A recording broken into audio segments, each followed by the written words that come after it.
You've been here since year one. You've seen this thing grow and evolve. For the uninitiated, what is Flat Track Friday all about? I just love it because it really brings first-timers out, first-timers for racing, and some of the best pros. So you see all walks of life out there racing. Yeah, the range of spectrum of riders. No one's got a better seat than you do. You'll be at the pits all night. Talk to me about the personalities we find out here at Flat Out Friday. I mean, you're going to have guys that don't talk, you're going to have guys that talk a little bit, you're going to have guys that crack jokes, and I'm going to be bringing all their personalities and the stories down in the tunnel. Yeah, absolutely. Along with Johnny, talk to us about what you're doing tonight. You will be bike breakdown, giving us the science behind everything out here tonight. Yeah, it's going to be pretty interesting because there's a large difference of riders out here. Just like Lance said, it's from scooter racers to the hooligan guys on race prep motorcycles that are pretty heavy, and then you got the professionals, like you said. So the motorcycles are extremely fast. It's a tight track. It's gonna be really good racing. Every bike you can think of, every racer you can think of, complete mayhem coming to you now. Let's start racing. The fans invading UW Milwaukee Panther Arena, getting ready to watch absolute mayhem take place on this 1/16th of a racetrack, Lance Corey. Over 15 different classes of racing we'll see out here tonight, beginning with right there, the JV semis will be kicking things off. At the open amateurs, we have the women's main, scooter main, PW50, that's what the bike I started on right there. Oh, little 4-year-old Lance? That's right. The Boonie main, that's my favorite right there. Expert main. And if you've never watched this before, you're going, what do all these things mean? Don't worry about it. We got you covered. Obviously, we've got Lance here in the booth. We've got Diana down on the course. And of course, we have Johnny Lewis breaking everything down for us. Johnny, how's it going down there, man? It's pretty loud. So Johnny will be reporting to us live from the course all night long, giving us the behind-the-scenes access on everything. Talk to us about this opening class, Johnny. Man, there's a lot of guys out here. They had to split the classes. There was 100 riders. Wow. Down to 3 classes, and this is the JV class. The guys are relatively new to flat track, and we just kind of got into it, built a bike, and now they're out here racing. It's pretty wild to see them out here opening the show. Yeah, well said, man. We'll be coming to you all night. So Lance, we've kicked things off, bud. Racing's looking good already. These guys are they're already warmed up. They've been out there racing all day to get these lap times. Now, talk to us about this course and the setting for those who are just tuning in for the first time. What makes this course so unique here at the arena? So what's incredible is, to my understanding, it's a hockey arena. Right. And before this was set up, there would have been ice out there, obviously. There is not ice out there right now. But there was ice at some point. Oh, I see, but so not now. when they take all that away, the concrete is shiny and it is slick. It's like being in a big store where it's kind of like slippery, actually. Okay. So they end up spraying Coke syrup down, and they let it kind of dry, and it gets really tacky, almost like being at one of those gross bars or something where your feet I have no idea what you're talking about. Your feet kind of stick to the floor, They do that so the tires actually have some traction. 1 lap to go, you see, and there's the checkered flag. And again, we talk about the dimensions of this track. This stuff is at a torrid pace. If you've never watched Flat Out Friday, if you've never seen flat track racing on this scale, don't blink. No, it's incredible. It's almost like racing little mini bikes inside of your garage.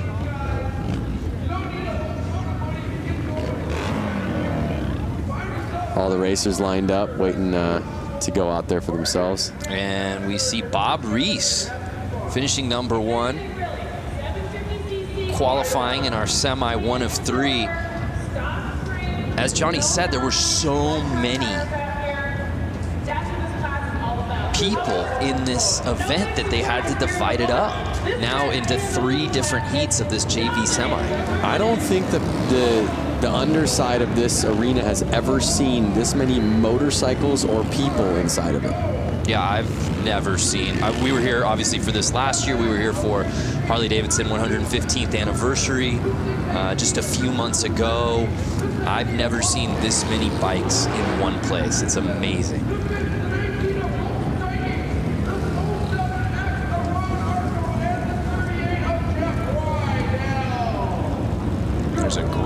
shot at our track here at the starting line. And one thing you'll notice as we get through these classes, right, Lance, is there's so much differentiation in bike.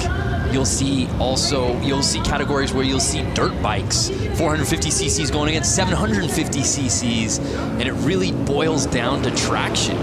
Yeah, you're going to see all of these guys out here right now. They're all on the Sportster platform. They're street legal bikes. That's kind of what makes it a hooligan class. And they're heavy, and they don't have much room to get these things to turn, so it can get squirrely. So this is hooligan JV semi, 2 of 3. Oh, like that. 2 bikes down already. Pardon my getting on top of you right there, but no, that's what it's all about, and that's par for the course here on Flat Out Friday. I got excited to call that out right after I was saying you're going to see some squirrely riding. You can see them with the yellow flag out. That means some riders are down on the track, so kind of take it easy. And you can see all the riders kind of bunching up because of that yellow flag. It forces them to slow down a little bit, to be careful so they don't hit somebody on the track. So it gets the race a little tighter. Right there, you see a pass. Yeah. And we'll see Rydell in the lead right now. Is anyone going to catch him? 2 laps to go. No yellow flag out anymore, but the white flag is out. 1 lap to go. And now he's lapping people. Lappers can be dangerous, though. And 38 Rydell with the claim, the fist pump. He went double fist pump. I saw he went left to right, back to the left. He's stoked. He's moving on. There's 100 guys here in this class. He's stoked to qualify. I would be too. The JV main will obviously go on a little bit later as we take another look at that crash.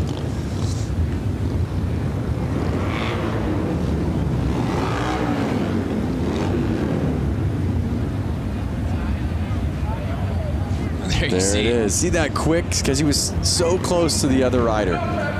Quick flag change. And again, if you're just joining us, we're in the midst of our hooligan JV semi, 2 of 3. Jeff Rydell taking the win there, qualifying onto the main.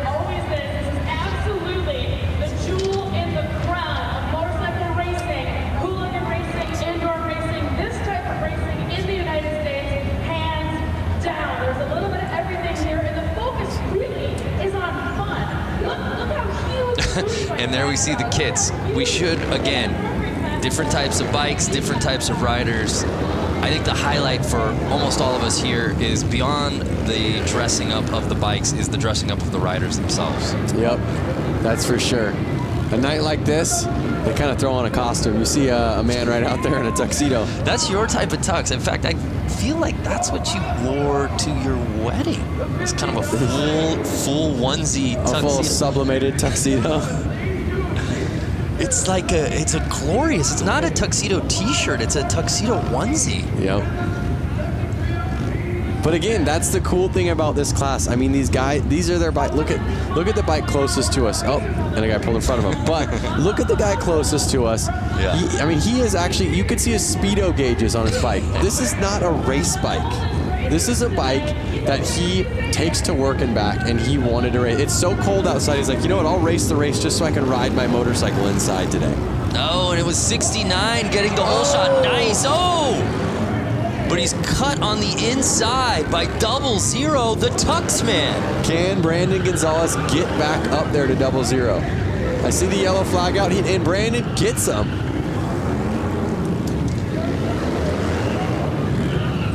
Brandon Gonzalez, the number 69, came all the way from Long Beach, California. In fact, was he on your flight? He wasn't on my flight. I think he had to drive here with his motorcycle. Can you bring a motorcycle up on a plane with you, Brando? That's a great question. All of these riders had to get their motorcycles here somehow, and I think most of them drove. Through the snow, through the rain, through the crazy weather we're getting right now. Just from walking from my hotel to your hotel, your very bougie hotel, I got frostbite on both of my ears. It was 8 degrees out. Yeah. Can't imagine being on a bike out in this weather. So 8 degrees out today. They're inside, they're warm, they're racing, everyone's having fun. And Brandon is staying in front right now.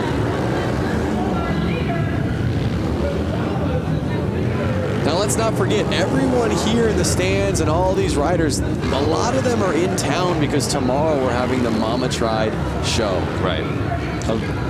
A rad motorcycle show in the heart of downtown Milwaukee. And that's really the genesis of this entire weekend, and a byproduct of that is this race because the community as a whole had been coming out here. Yeah, I mean, it just happened naturally. I think the show was already going on. People were in town. People wanted to ride. People wanted to race. It was so cold outside. They said, hey, let's rent one of these arenas and let's all start racing motorcycles in there. They were letting their kids race. Everyone was racing. And you're going to see that tonight. You're going to see 4-year-olds out there on this track racing. Brandon Gonzalez, as you said, left no doubt about it. Even with the stoppage, returning for the win. He'll be moving on. So there you see Brandon Gonzalez qualifying.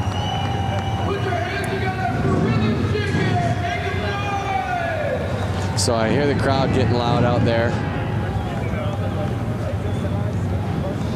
Oh my goodness.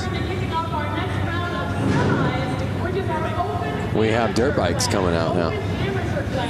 If you guys want me to chime in, I got some stuff. Yeah, Johnny, you're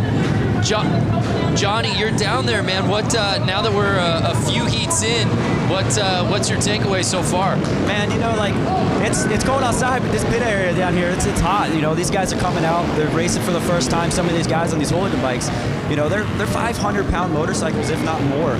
And, you know, you could tell they were a little nervous, and a couple of guys caught each other's back tires and high-sided. But, you know, as the day goes on, you'll see these guys get better and better out there.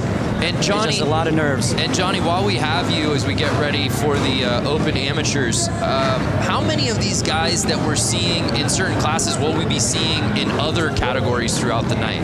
There's a good amount of guys that, you know, chose to ride the Open Am, you know, but they jump on a different bike, jump on a hooligan bike.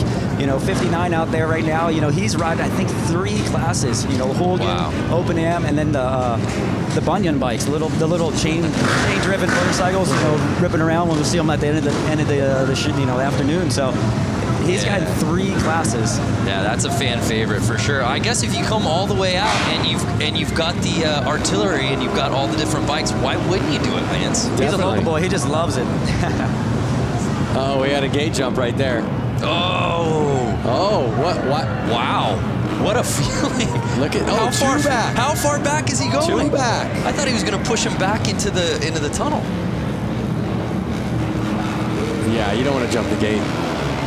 Speaking of jumping the gate, 59 getting that early lead. Notice these bikes, they're a little bit quicker, a little bit lighter. These guys are kind of getting on the gas a little bit more. You can see the bike sliding out. Something about a heavier bike, you kind of want to ride it a little bit less aggressive and use that weight to kind of carry you through.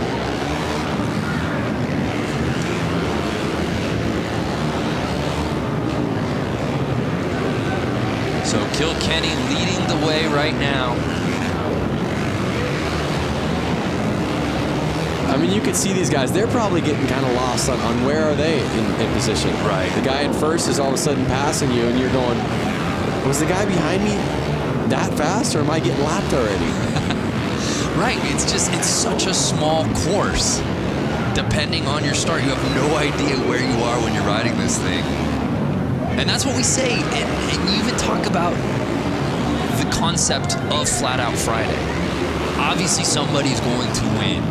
Somebody's going to come in second, somebody's going to come in last place, but that's not the premise of that. This isn't what Flat Out Friday is about. No, Flat Out Friday is definitely about getting out there with your friends, riding, and just kind of having fun, banging bars. I love coming into a corner with your friend, and sometimes you can hear your friend yelling, "Yoo!"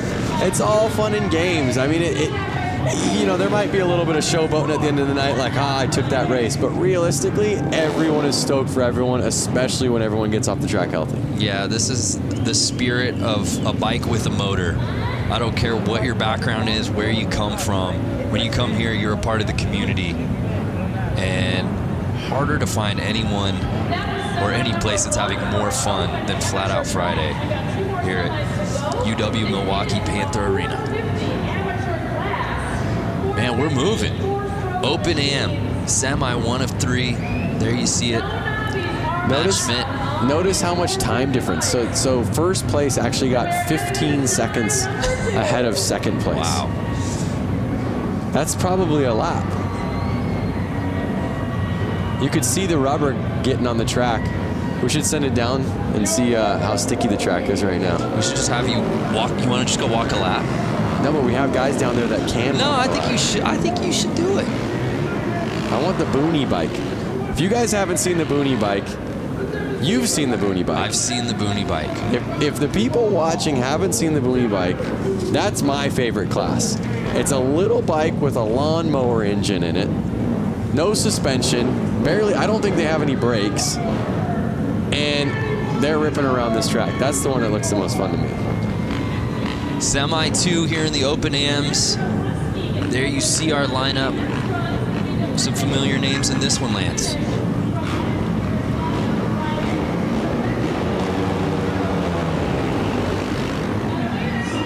Whoa. There's a fine line when you get out there of being too aggressive. Right. And maybe putting it down in the first corner. What kind of rider would you be, Brando? Yeah, I think I'd go aggro right out of the gate. Would you? Yeah, it's the Ricky Bobby mentality. If you aren't first, you're last, right? Okay. So you kind of go for it. But as we were talking about before, it's so hard, probably midway through that first lap, to really, if you're not in the lead, knowing where you are. Yeah, for sure. And you just kind of want to keep picking off the person in front of you, picking off the person in front of you.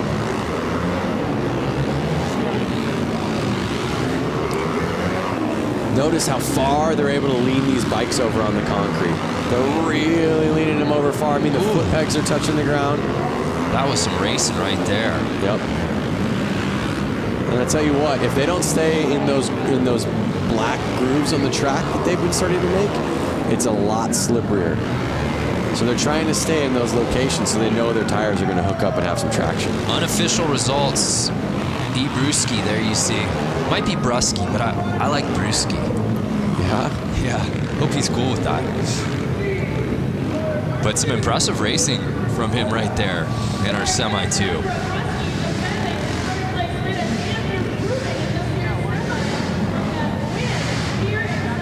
Take a look, it was that 38L bike who I believe got the whole shot early.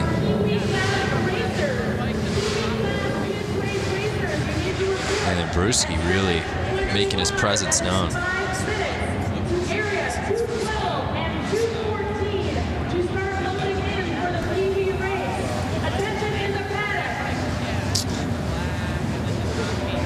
So our results are in. You see Brewski and Blasky. So 1 and 2 qualifying forward. Yep. I was just going to say, you see the Q on the side of their name. That's what is kind of letting us all know that they're going to make it to the main event. We're still just in the semis right now. These are just every rider that signed up. Towards the end of the night at this show, you're going to have all of the fast guys battling. That is really where it gets intense. Yeah, it's really neat. As we said before, you come through the tunnels here of the arena and you see all the bikes lined up. You see riders from all different backgrounds. Obviously, there are some very familiar names here who we'll be getting to a little later in the show. And then you literally see 10-year-old kids completely kitted up alongside like a Jeremy Twitch Stenberg, you know? Yep, it's amazing. And where else are you going to find that? No, exactly. You do see Twitch out there, who's well known in the motorcycle community, taking photos with all the kids that are geared up as well. I was one of those kids at one point, and I see little PW50s out there, the little teeny dirt bikes, and it brings back such good memories. And one thing about motorcycle racing, it's such a family sport. You really need that family support. It really creates, like you said, that community. Everyone's there to help out. Everyone's willing to lend a hand. And they're off. 25. And the Stars and Stripes getting the early lead. Notice, Brando, that bike did have front brakes on it. There's no more front brakes. Not to these eyes. It's all gas, no stopping. Yeah, and Lance, talk about the importance, especially on these dirt bikes, of the suspension setup. So you can tell compared to like a normal dirt bike you buy off a showroom floor, they've actually lowered the front end of it a lot, drastically. So that way the weight gets a little bit more on the front of the bike and they can control it in corners a little bit better. Also, they've taken the front fender off. It's not really needed. There's no dirt flinging up. They're able to see where their front tires going a little bit better. But we may get a better answer down there.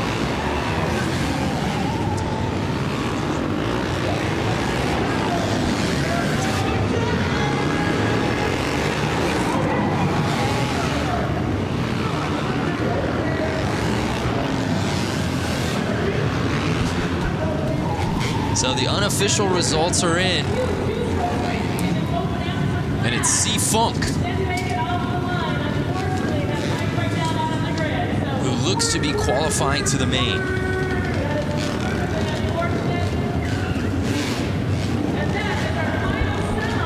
Johnny, can you hear us? Johnny, can you hear us? I can hear you now. All right, so you're down there. You've been seeing the hooligan JV class with the Sportsters. Now you're seeing dirt bikes get out there. From a ground level, what bike do you want to ride? What do you see a big difference in what's going on? Man, I'm partial to these hooligan bikes. You know, they're big machines, but you know, around this little track, they look like a handful, and I'm always up for a challenge. So, you know, these guys getting out here on these big heavy motorcycles in front of a big crowd like this is, you know, it's pretty amazing. You know, like I'm pretty stoked to see these guys doing it. Now you're going to get out here and see these pros get out here and do it. You know, there's a big difference. The lean angle's a lot different than the hooligan bikes, but you know, I think these hooligan bikes look like a lot of fun around here. Yeah, thank you, Johnny. Well, as we get ready for our next class, we'll head down to Diana Dahlgren. You never know who you'll run into here at Flat Out Friday. Diana, who you with? Yeah, that's right. Hanging out here with Taylor Kinney. You're starring on NBC Chicago Fire, and you are a motorcycle enthusiast. You've been here with Harley-Davidson quite a few times to Milwaukee. How have your experiences been so far? I came up, I think, August of 2018. Sorry. Whoa, guys. Hey, there we go. For the 115, the Harley anniversary, came up, had some cheese curds, rode around, saw the streets, saw the lake.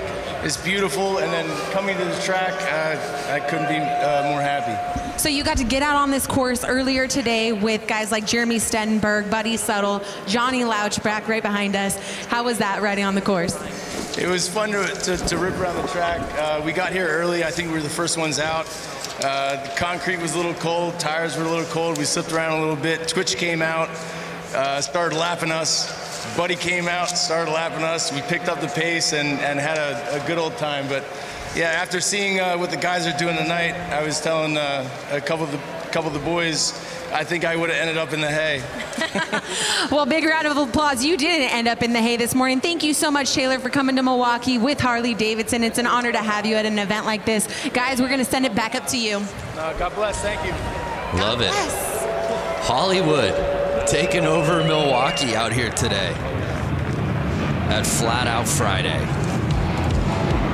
Fans watching right now, are you interested in riding flat track at this summer's X Games in Minneapolis? The 2019 Harley Hooligan Qualifier goes to LA this year, taking place at the Born Free Motorcycle Show on June 20th. Keep an eye on Harley-Davidson social media and how to register. It all goes down on Harley-Davidson social media, and you can find out more info at xgames.com.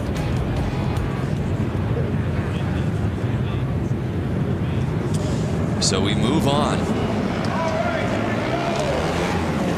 to our next class, the Expert Semis.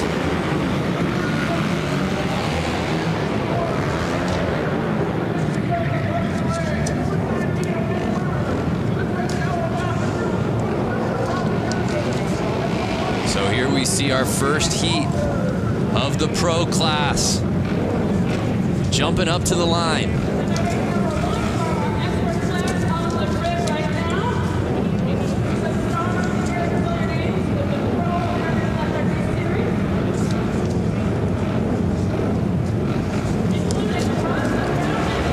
boy, the racing's about to heat up.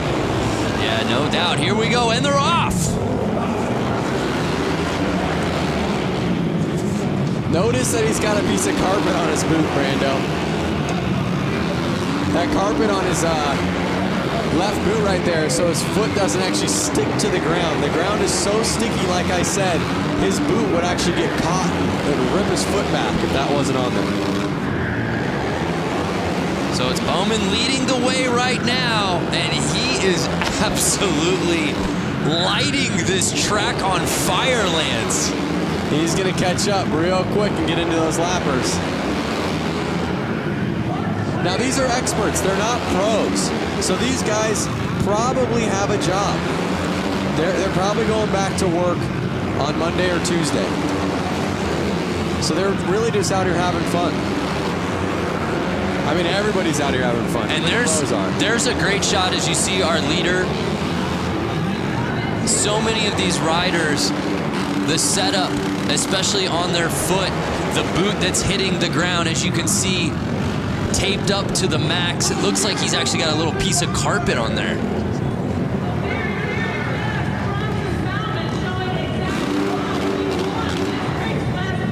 There you go, he's stoked. Right from the get-go, he does not look back. Takes off, and he's gone. That's what we call a no-doubter, Lance. Bam. See him lift his foot so he can kind of bring it over those cones that are saying, hey, this is the inside, don't go any further.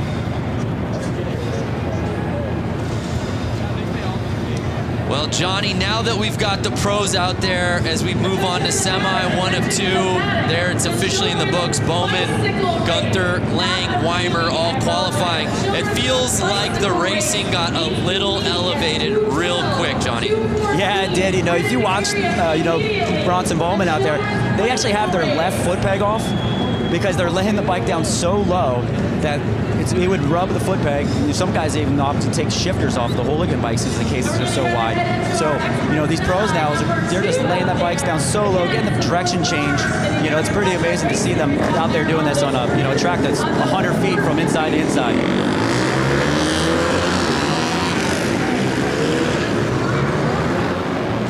I love that camera angle of that straightaway as our next heat moves up. Look at them coming out. They're just so fired up. That lap that they just hit, they were behind the gate. They're like bulls waiting to go. I'm telling you, everywhere it seems like it's raining or cold. These guys are stoked to be inside, warm, riding their bikes with their friends. And there's a look at our semi 2 of 2 roster here in the expert class. 8 riders. Half of this field will be moving on to the final. Who will those 4 be? Let's get ready to find out.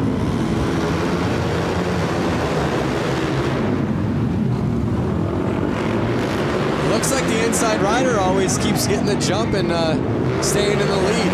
Yeah, so it's 229 going wide to inside. Can he fend off the field early in this race?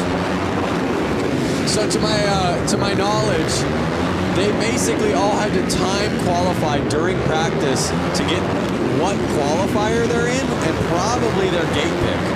So usually the fastest rider gets first gate pick. And so that's why we're seeing the guy on the inside. He's choosing that line, and he was also the first one to choose it, and he was the fastest one in his class. That's kind of why we're seeing him be able to take off and lead the race and win the race in the last 2 classes. So it's Mishler leading the way in the 69 polka dot kit. Can Monaco catch him on the final lap? No, and it's Mishler taking it. And it looks like Weiss might have actually passed Monaco there on that final lap.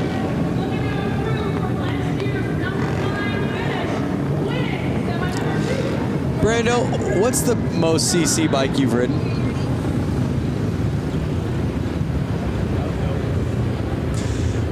Let me look back in my lifetime. You know what? I think it's got to be a 900. A 900. A 9. So to give you an idea, these are 450s. Right. And the Sportsters you saw out there were basically 1200 cc's. So you can imagine how big that bike is. That I can. I can imagine it. I can imagine it. Hey, let's head back to Diana, who I believe is with some racing royalty. That's right, racing royalty. If you guys watch the flat track series across America, you've seen Sammy Halbert, you've seen Jared Vanderkoy, and they are here tonight. Give a huge round of applause for these amazing, talented riders. Now, Sammy, this track is a lot smaller than what you guys are used to. Walk us through what you guys are going to do here tonight. Yeah, I love racing these little indoor short tracks. I grew up racing indoor short tracks, and you know, they call me Slammin' Sammy for a reason. So we'll see if I have to pull out the slam tonight. You know, I'm not afraid to if I have to, but you know, I know it's, you know, after watching the main here last year, I know you got to play your cards right. There's a lot of lap traffic in that 35 lap main event, so we'll see what happens. Just happy to be out here racing, putting on a show for the fans, and representing for Harley-Davidson. So, Jared, come to that. Has your teammate ever gotten dirty with you in the corner? Has he knocked you down? Has he slammed you a time or two? Yeah, we've had our run-ins in the past, but not as of recent. But yeah, it's going to be a good event, so I hope you guys all enjoy it. It's going to be a good time. So thanks Harley-Davidson for having us out, and everyone for coming out here, and hope you enjoy. You guys give a huge round of applause. Jared Vanderkoy, Sammy Halbert, you guys are amazing. Thank you so much. Guys, back to you. How about Sammy just saying, hey, I'm ready. If I got to throw up elbows side to side, I'll do it. Yep. They call me slamming for a reason. I'd be a little worried to be in his semi. All right, here we go. Sammy, of course, needs no introduction on the flat track, American Flat Track Series, of course, X Games as well. But I want to say something. I stand corrected. The experts have pros in the class. Correct. So I'm not sure if every single expert is a pro, or can an expert be an expert without being a pro? And can a pro be an expert well, a pro without being a pro? A pro, of course, is an expert, but an expert isn't always a pro. Is this a riddle? There's no answer to this circular question. But the racing continues as we take a look at our semi 1 of 4 here in the hooligan.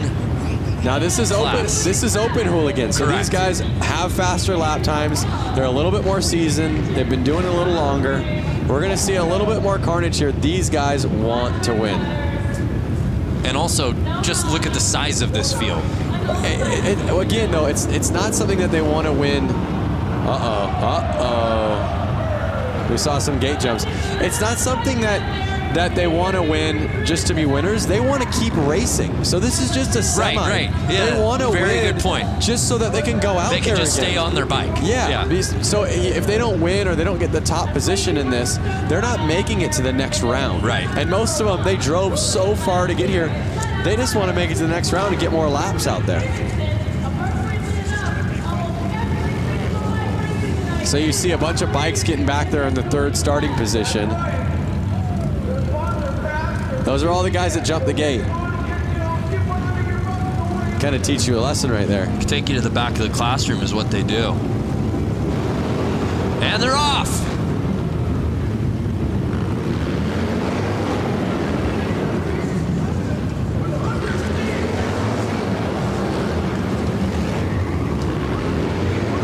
And it's early. It's Clements leading the way, trying to hold off Young and Carlson. I know Clements himself traveled all the way from California to get here, so he wants to stay out there.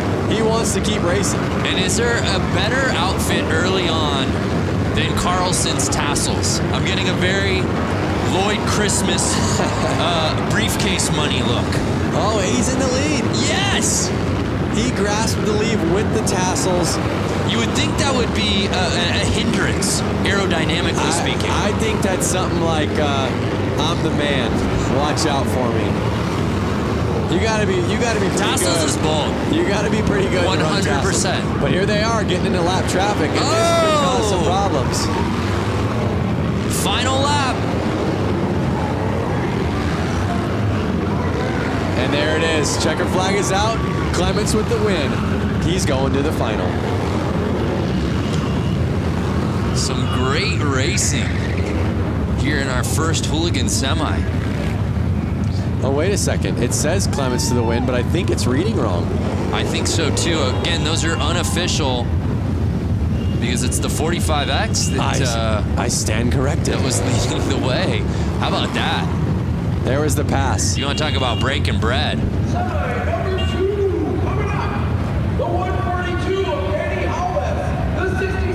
Again, some guys will wear the tassels to be noticed. Hey, look at me. Yeah. And other guys are just that bold. I think he had a little I'm a mixture winner. of Benny Carlson. It was Benny Carlson that wins it. And notice he's the only one that's going to qualify. Jason Clements, all the way from California, is turning around. Less than bragging rights, he doesn't get to go out there and race again. Got to bring your A game in these semis, Brando. Yeah, well said. The show must go on.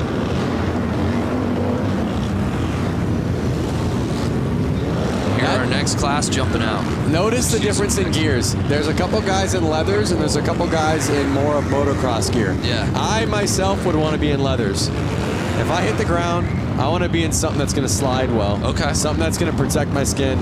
So it's interesting to see, you know, who chooses what. Hypothetically speaking, you're wearing your leathers. What's Lance Corey in this class? What are you wearing? What do you look like? I look like number 100 right there. Dialed. Ooh. Even number 81 back there, he's got leathers on. So you go Johnny Cash. I go Johnny Cash. I would be in a Harley-Davidson jacket and chaps. Well, we'll have to get you out next year, Lance. Out of the booth and onto the track.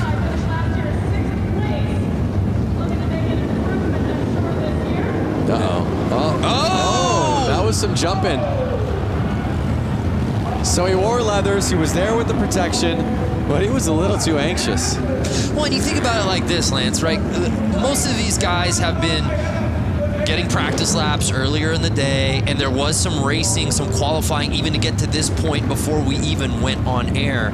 But a lot of times now it's getting to sit and wait, right? You've been waiting for this moment for your name to be called. Adrenaline is pumping. Yep. Can you really fault these guys for false starts right out of the gate when they've just been waiting? No, you can't. There they go. That looks like a clean start. 142 with the whole shot. Holbus in the whole shot, and he was again on the inside line. You're seeing that inside line pay off well. Will he cling to that top spot, though? It's looking promising so far.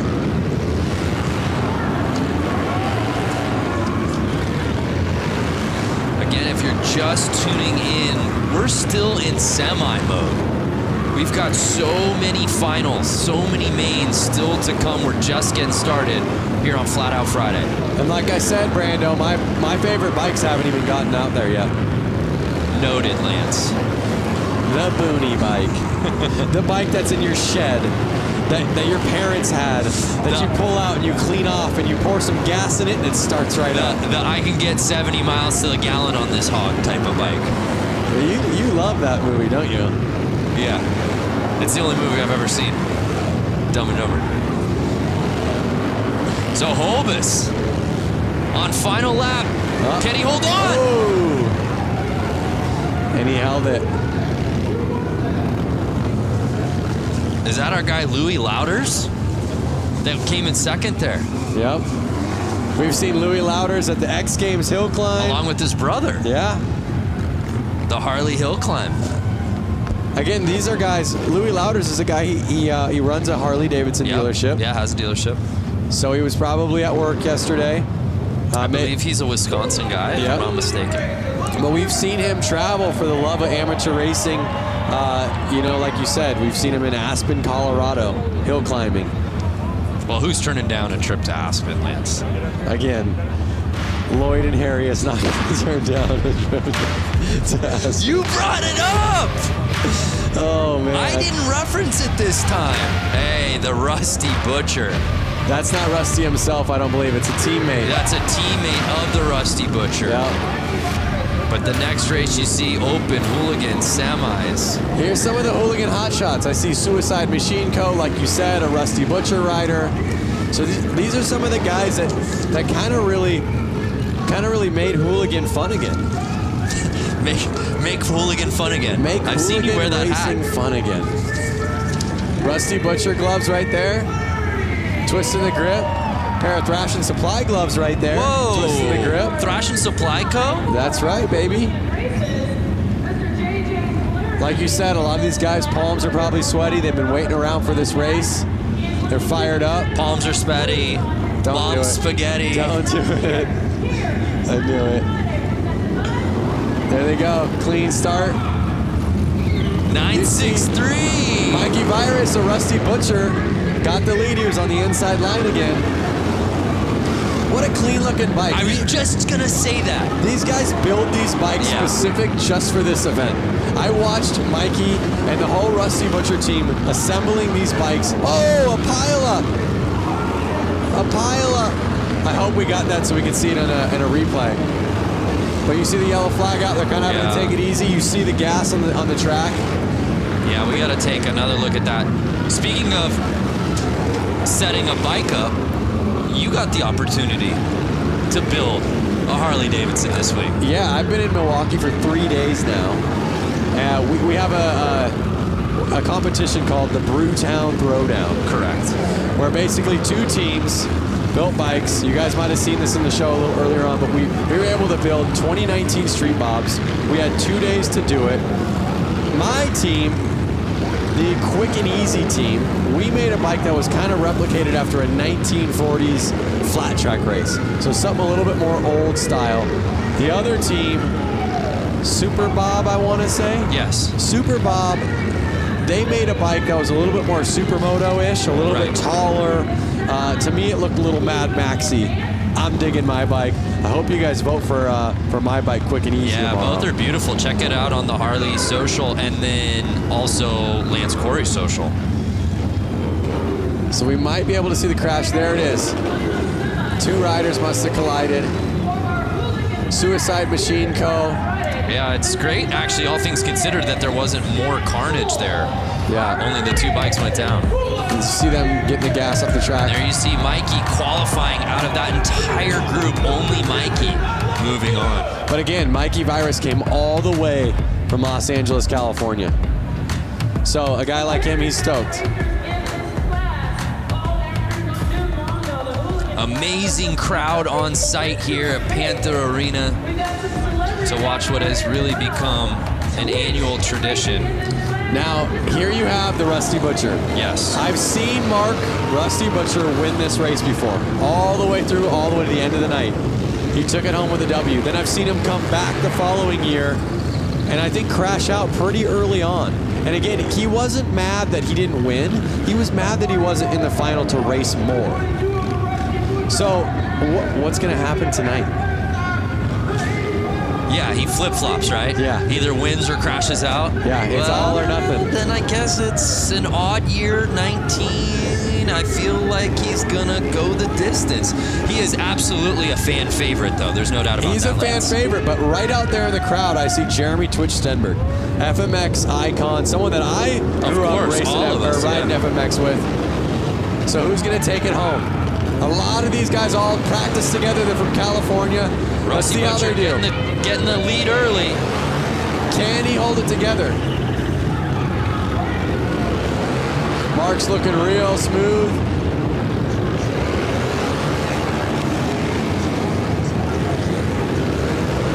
He's looking confident.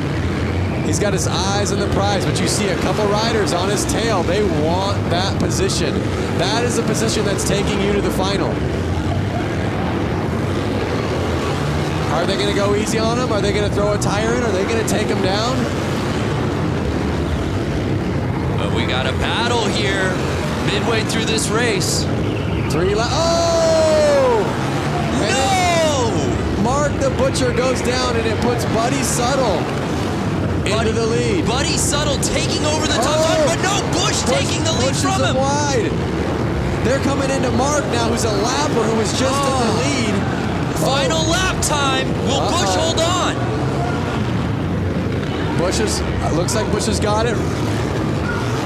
And Bush gets it. Oh, and what a heartbreaker as Suttle comes in second for Rusty Butcher. What a transition. You go from Rusty Butcher laying it down, Buddy Suttle then in the lead, and then you get the number 44 of Bush taking over the win. There was 3 different leaders in that race. That was some of the best racing we've seen all night. Oh, my goodness. And you said it right before the race began, partner. Butcher wins it outright, crashes early last year. What's he got this year? In the lead, we think he's got this thing comfortably, and crashes out. It's such a, I feel so bad. And there you go. What do we got? I don't know if those results on the screen. I don't know that that's official. I'm not sure. I have to disagree. I had my eyes on that pretty well. I feel like there's somebody we can talk to here.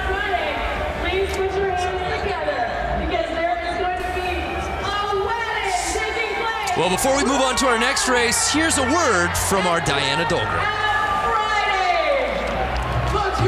Hey everyone, Diana Dahlgren here. Enter for your chance to win a VIP trip to the 2019 X Games in Minneapolis. And you could be down on the racetrack with me during the Harley-Davidson race.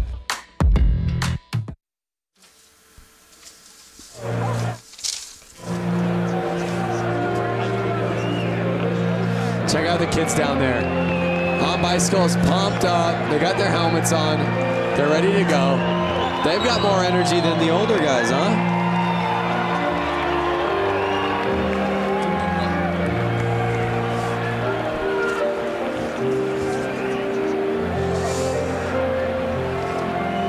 This is what I like to see. Yeah, there you see the young fans. It Flat Out Friday brings out everybody, including some influencers who came out and were able to take some laps around this course. Let's take a look at that.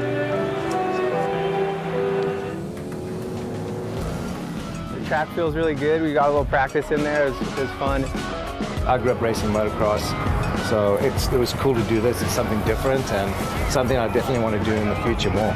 It was fun just to go out and get a couple loops in, watching these guys follow lines and get a feel for the track. It's my first time actually even touching concrete. I've seen so many videos of everyone barely scraping their primary and eating it, so I was trying to be cautious out there as much as I could. It's pretty tacky, but it will spin a little too, so I think it's exactly what you want. It was awesome riding with these 2 big trees.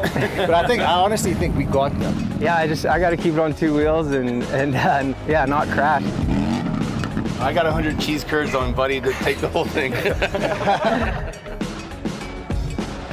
Some heavy hitters. Yeah, there you have it. That are part of it. And there's your bike. Yep, there is the bike that I just got done building over 3 days. She is a beaut, man. Well done. Oh, I'm so stoked on her. I really wish I could take her home. Notice how the front and back tire, they're the same size. I love that look. Yeah, everything about it, the paint job, it just, it's an excellent motorcycle, Lance. You should be really proud of yourself. Hey, thank you very much, Brando. And there is the other bike that the other team got to build. Yeah, that was Diana Dahlgren was part of that team. And as you said, a little bit more of a Mad Max kind of racer look. I really like it. Hey, we're still in the middle of all these semis. Let's send it back down to Johnny. Man, that last race had a little bit of everything. Johnny, are you there? Hey, I can hear you guys now. Sorry, we had a little technical thing. No, I was just saying that racing kind of had a little bit of everything. Some big names, obviously. Rusty Butcher, we thought was going to take it, going down midway through that race. Yeah, he just got in there and the bike started chattering a little bit and the front end went away from it. It's, he started getting that lead and started riding a little tight. And when that happens, the bike just kind of handles differently and he got that front end push and he lost it. So, that's been kind of a thing that's been going on a lot lately is, just guys, getting offline that little bit and somebody snicking, right underneath of them and then bumping by. That's how, Carlson got the win that last, the one before. He just, the guy ran wide a little bit and just snuck up the inside. So, that's what it's going to be all night long. It's just guys kind of, jumping in and, when that opportunity comes available, they go for it, and that's going to be the racing tonight. Yeah, and Johnny, Lance had said it really seems like the theme is whoever's got that inside start has seemed to get the whole shot. Are you seeing that too down there? Yeah, that's why they did the qualifying for the guys that the bigger classes today, to provide that opportunity to kind of set the stone right out of the practice staging. Get the guys out there, get a good lap time, get that pole. And that's kind of the key to the race. Just trying to get that pole position, keep doing it. Throughout the evening for that main event. Thanks, Johnny.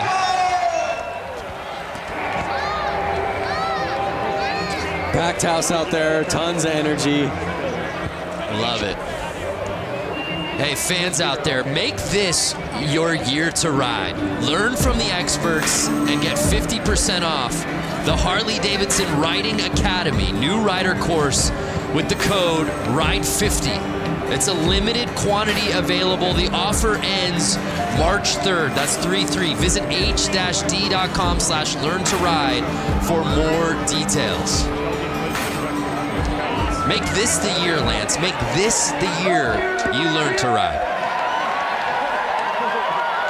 Oh, I'm loving this. We got a different type of bike hitting the course out here now, Lance.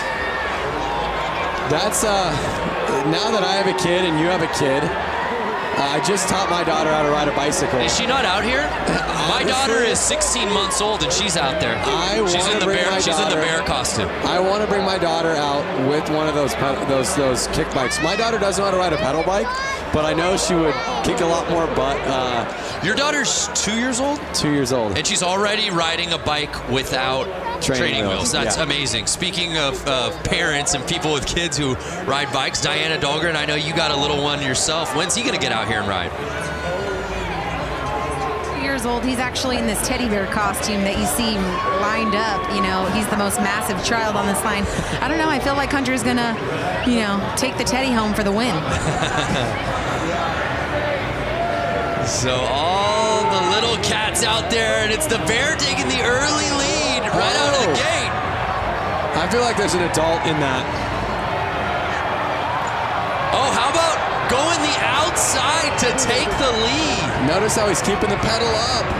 That's basically giving him more ground clearance as he turns left. The 3-plate staying wide, and now he's lapping. Oh, could you imagine being out there right now? Unreal. Packed house, the energy, everyone cheering you on. Yes, look at that. I want to start clapping in the booth. That kid has got racing in his future right there. All those kids, what a blast it's got to be, as you said, to come out here. Oh, in front of this crowd, are you kidding me? That is awesome. I love it. The checkered flag's out. You think you're going to get these kids off the track? I don't think so.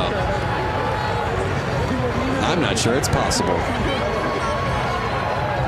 Oh my gosh, some of these kids out here are so small.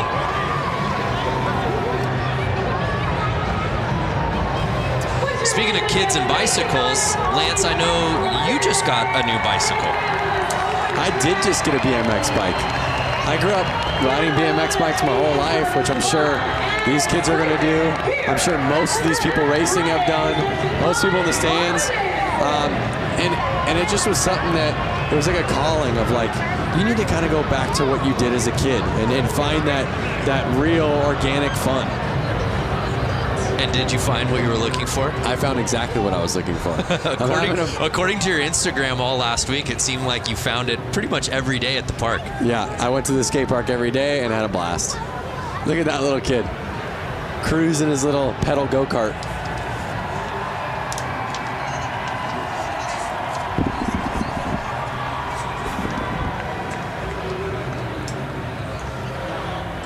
Can you guys hear me now? Yes. All right, well, those kids wrapping it up. Let's head down to Diana, who's with our competitors. Diana. Hey, you guys. So I'm down here with these stars, tomorrow's stars. Alrighty, so you just ran the track here at Fly It Out Friday. How was that track? It was really fun. Was it really fun? How was the Coke syrup hooking up on these tires? Yeah, it was. Sounds great. And then we have the teddy bear. You know, I was telling everyone this was my child earlier. Here's the teddy bear. Was it hot in the costume? Yeah. How was the course? Good. What is your goal in the future? Are you going to win some championships in the flat track? Yeah. That's right. All right, who else do we got here? Hi, sweetie. What's your name? Brody. Brody! And how was the course out there? Good. Do you want everyone to give a big round of applause right now? Sure. Where are you guys at? There we go. All of downtown Milwaukee. Guys, these kids are the future of flat tracking. Give a huge round of applause. Great job, guys. Back to you. Thank you, Diana. I love asking the kid in the bear costume, what's your goal in life? And you just saw like his entire life span before his eyes. Like, what do I want to do with it? Where do I want to go? Travel the world. There's a look at our main still to come tonight. If you've been with us since minute 1, thank you. But we just getting started. Some of the best classes are coming. Who do we have lining up next?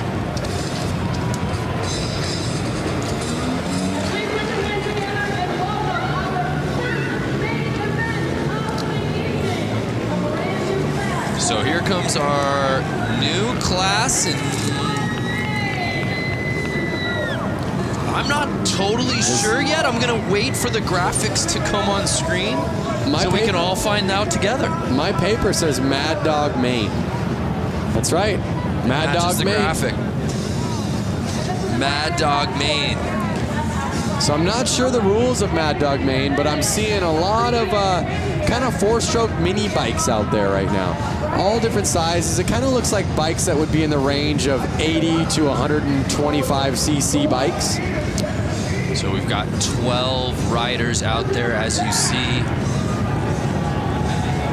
You see guys, or you see people in sweatshirts, you see people in motocross gear. You kind of see, again, he might have just came right off the street and he's racing right now.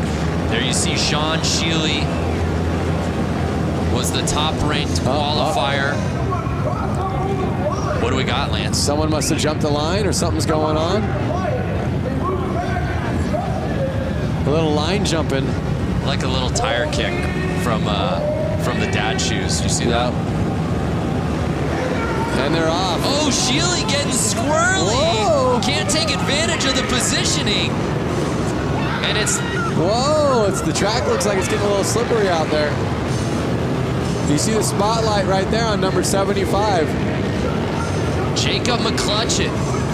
I don't think that kit needs a spotlight, guys.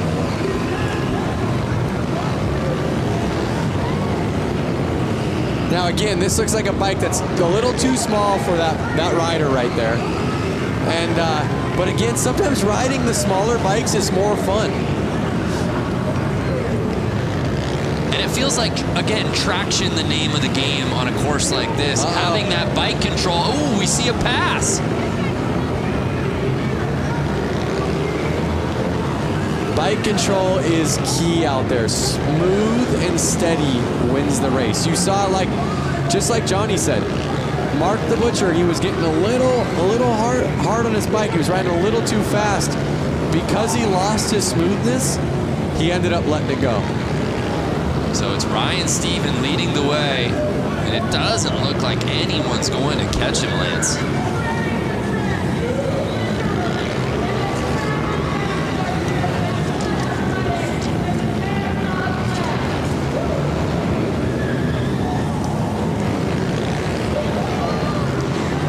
He's starting to lap. Some great racing out there. You're seeing bikes that are pretty new, bikes that are from, the modern era, and I even see some bikes that are probably 10, 20 years old out there. It's interesting to see how the technology on these bikes hasn't changed much. Mostly visuals, mostly just the cosmetics, the plastics. So final lap, and it's Steven taking the win, at least unofficially, but to these eyes, you can pump that fist, Steven. Ryan Stephen taking the top spot, followed by McCutcheon. excuse me.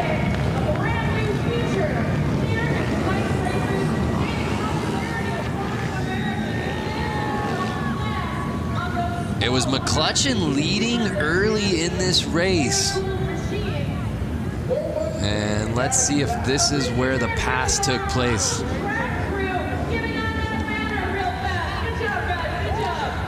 So one thing to keep in mind, Brando, lines in racing are a key to how fast your lap is. So basically, what is the quickest way around this track with staying the smoothest at the exact same time?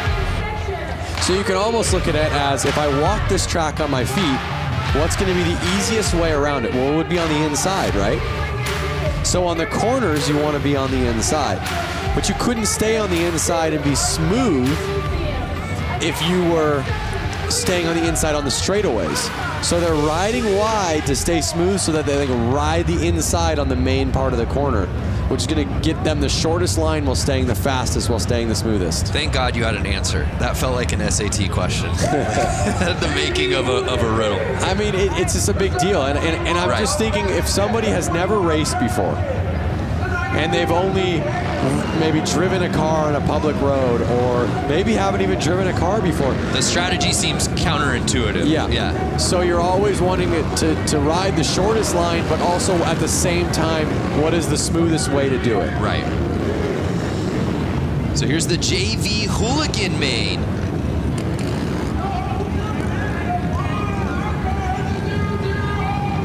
Some familiar names on this roster you'll see in just a little bit, headlined by guys like Bob Reese and Brandon Gonzalez, who looked so good early on this course this evening.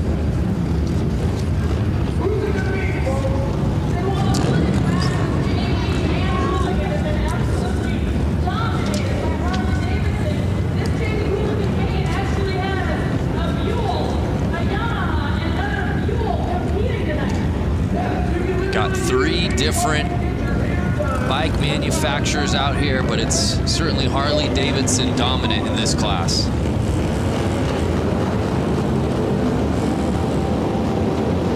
So just to give you an idea, I see the number 7 out there, Juan Arceo, right there on a black Buell.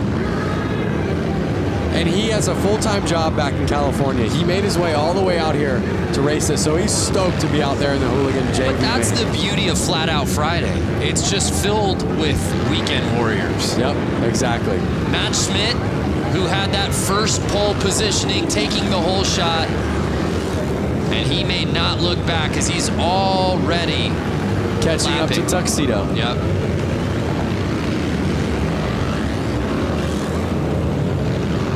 Lappers pushing wide right there. Schmidt staying in the lead.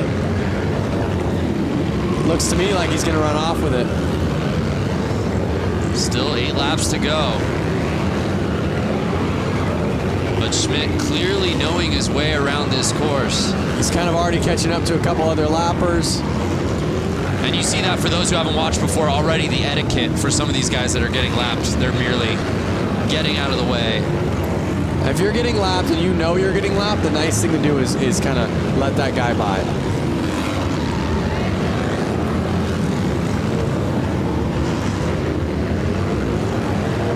So let me ask you something, Brando. If you were out there, what type of gear would you be in? The Tuxedo? Yeah, I think some version of that Tuxedo. I live my life business casual. You know that.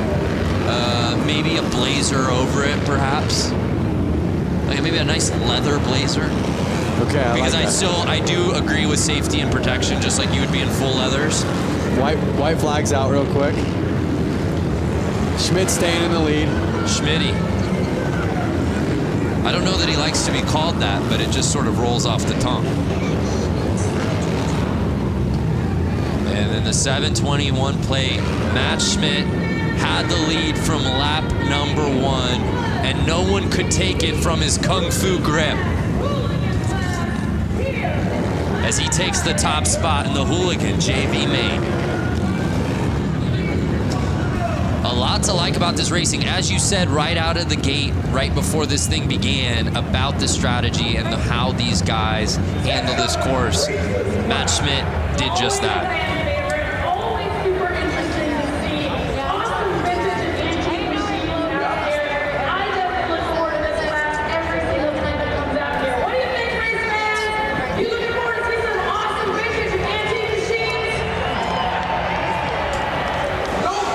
So it's Matt Schmidt taking the top spot. There's a look at our results from the Hooligan JV Main. Let's send it down to Diana, who I believe is with Matt Schmidt. A huge round of applause for Matt Schmidt, who's taking the win here in Hooligan JV class. Matt making it look so easy out there. It looks like you belong with the Hooligans. How was the course? The track was awesome. It's the first time I've ridden concrete, and I signed up late, so I got stuck in JV, but it was a good first outing. I got to thank SNS Cycles, my co-workers, my friends. They gave me a good seed to ride this evening, so thank you, everybody. Congratulations, Matt. Guys, give him a big round of applause. And guys, we're going to send it back to you at the booth. Yeah, Matt Schmidt looked so good out on that course. And again, you're just seeing the level pushed as we move on throughout these mains. But like you heard him say, it's his first time riding on concrete or racing on concrete. He was saying thanks to his co-workers for helping him get out there. So you have a guy who again, does not do this by trade. Right. He's an enthusiast, he's a gearhead, he's a motorcycle rider. Which blows my mind when you say that, when you look at how he raced out here tonight to win that thing. Looked so comfortable, and oh, by the way, he's never raced on concrete before? Come on. But so many of these guys have a similar story, Lance. We move on to our next race of the night. It's our brakeless main. One thing about these guys that's similar story is they all have no brakes. Hence the name. Whatever they're paying you, Lance, double it. That's the sort of analysis that people are coming here for. So there's a look at our roster for tonight's brakeless main.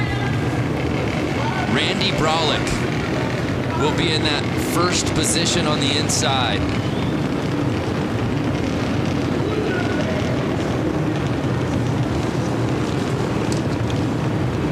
You see him lining up right there.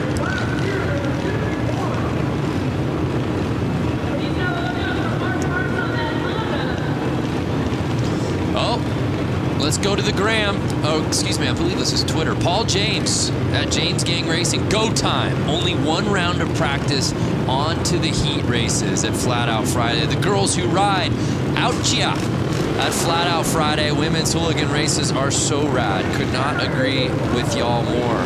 The girls who ride. Hashtag Flat Out Friday. Join the conversation. And Randy Brolick, the 51 plate, shot out of a cannon, Lance. He did. Look at him just dragging that foot on the ground. Oh, he brought it up right there. Dragging his foot with the carpet. Brings it up on the straights. Puts his foot down in the corners. He puts his foot down in the corners kind of to brace himself so he can feel where the ground is. So he doesn't lean it over too much. Because again, if he leans it over too much, he'll start dragging peg, which could then send him off his bike. Excuse me, there's 251 plates. I incorrectly said Brolick. It's actually Barry, Randy Barry. No, ride her down.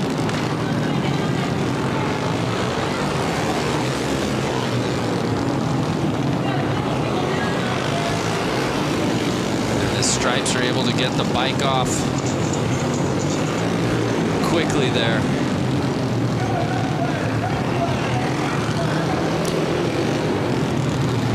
That was the 15, Kendall Lutchman, that went down. One thing that's so cool about this race is they really keep the styling so vintage and so pure to flat track with the striped shirts for the track helpers, the all white gear for the I'm not sure what you would call them, the track kind of flaggers, and I guess they're the flaggers. Oh, it looks like he's hurt maybe. Yeah, so we have eyes obviously down there on the course. Diana, what'd you see? What happened there? Yeah, so basically it just went down in the corner, but what my angle shows is that his leg got trapped under his bike, and it just took a couple Tim. But right now, with the red flag, since they got so many, and they're going to do stagger start. We losing Diana there due to some tech difficulties. We'll try to clean things up, but that's a tough go. So I don't know if you were able to catch it earlier, but the front wheel on his bike, look at the front wheel. Tacoed. We call that tacoed because it's folded like a taco. Oh, that's why you call it taco. I'm done trying to help No, I you. gotta tell you, the stuff that I am learning from you, Lance, is just blowing my mind. Doesn't look like he's doing too well. I mean, he's back up on his feet, but... Yeah, it's good to see him popping up, but how... I mean, my goodness, I hope that Panther Arena gives this man a hand, because you see what happened, and as Diana said, basically that wheel going over the leg, you see what happened to the wheel. I'm not even sure if that bike rolls. I think they're gonna have to lift the front wheel up to get off the bike. But you see the rest of the crew lining back up to finish this race.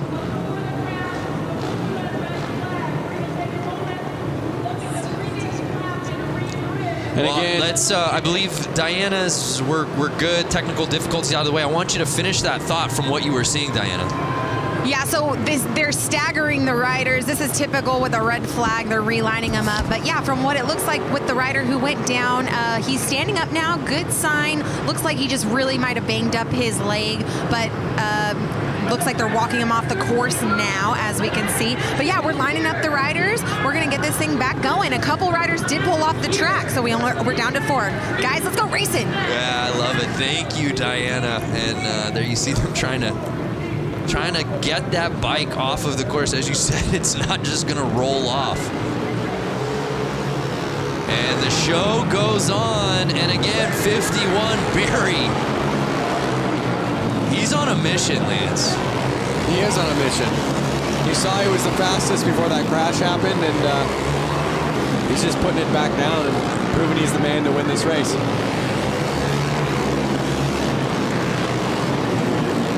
So 4 laps to go. And it's Barry with a sizable lead, and as you said, Lance, going outside to in. You don't think it's the fastest way to go, but that is the route to success out here on this course tonight. And Barry doing just that.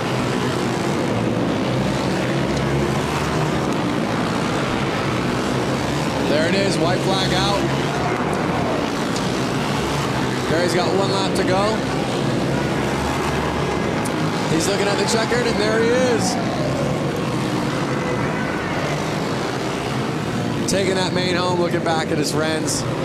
Big smile on his face. You can see it right through his helmet.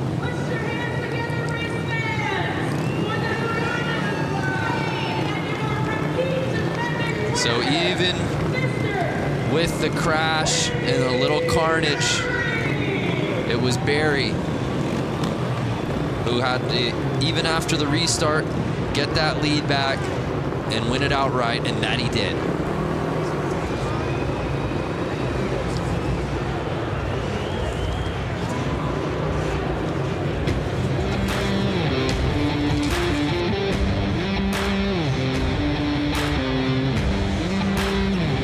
So brakeless main officially in the books. One name I do want to point out, Chuck Dickinson. I don't know if you've seen Chuck around. He's always here. He was, of course, at the 115. Chuck Dickinson, 78 years old. Wow. Let's head down to Diana, who's with our winner from the main. A huge round of applause for Mr. Randy Berry, the number 51 that constantly put down a huge lead on the course. How was that track out there tonight? It was good.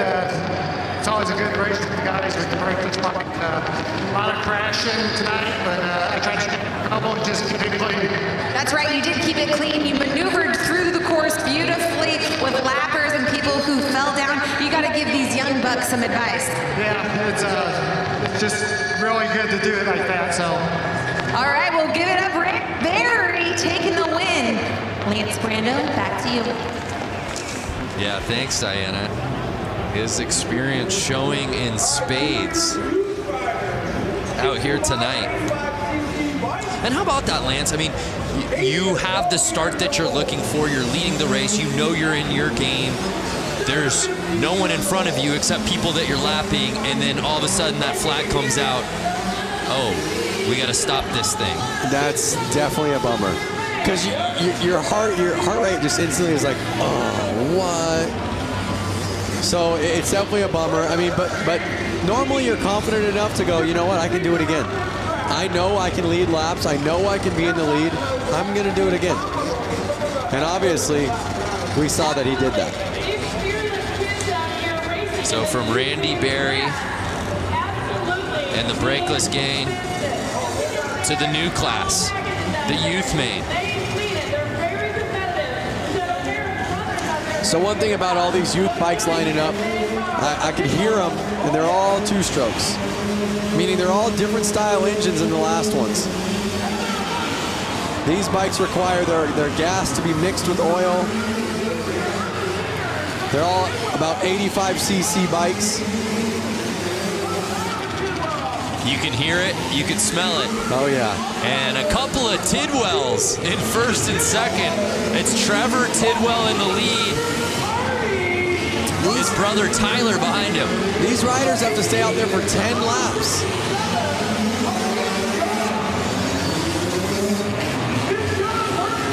I see a couple 60cc bikes out there. And you see the Tidwells, 1 and 2. Do you think that any bit of their training together is Clearly it's paying off. Are they gonna do the slingshot move towards the end? Oh yeah, a little shake and bake. Oh, little tire tapping. Young with the pass. And Young passing Tyler Tidwell. Oh, Young's in the lead with 5 laps to go. He is putting the power down. You hear the crowd going wild. The crowd is going off. You see Young. This is the back and forth we've been waiting for. Can he hold it for 3 more laps? Wow. Vince Young passing Trevor Tidwell, and just 2 laps to go. Can he hold on? Final lap time.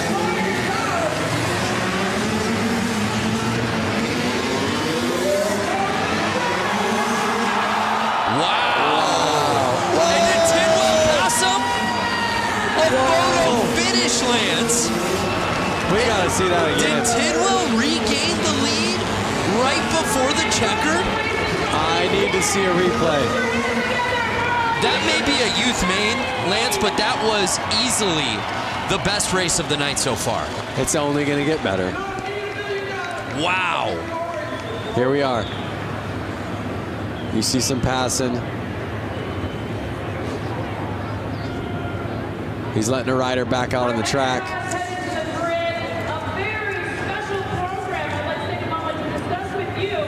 Let's see if we can see that checkered flag pass. Vince Young, not the Heisman Trophy winner from UT. It's YUNG. Here it is, here it is. Look, look, look. And did he get him? I don't know. That's got to be a photo finish. And our results are unofficial. Right. I still think Young might have had it, Lance. I think so too, but Tidwell took the inside. We'll see. We're about to get our official results dropping. That was incredible. But regardless, what a battle between those two. What a race. I hope we see a lot more racing just like that. Yeah, absolutely. Trevor Tidwell was leading that whole way, and then Vince Young, with about 3 laps to go, taking the top spot, only to potentially have been bested by Tidwell, not on the final lap. I'm talking right as the checkered flag was being waved. Take another look. Young.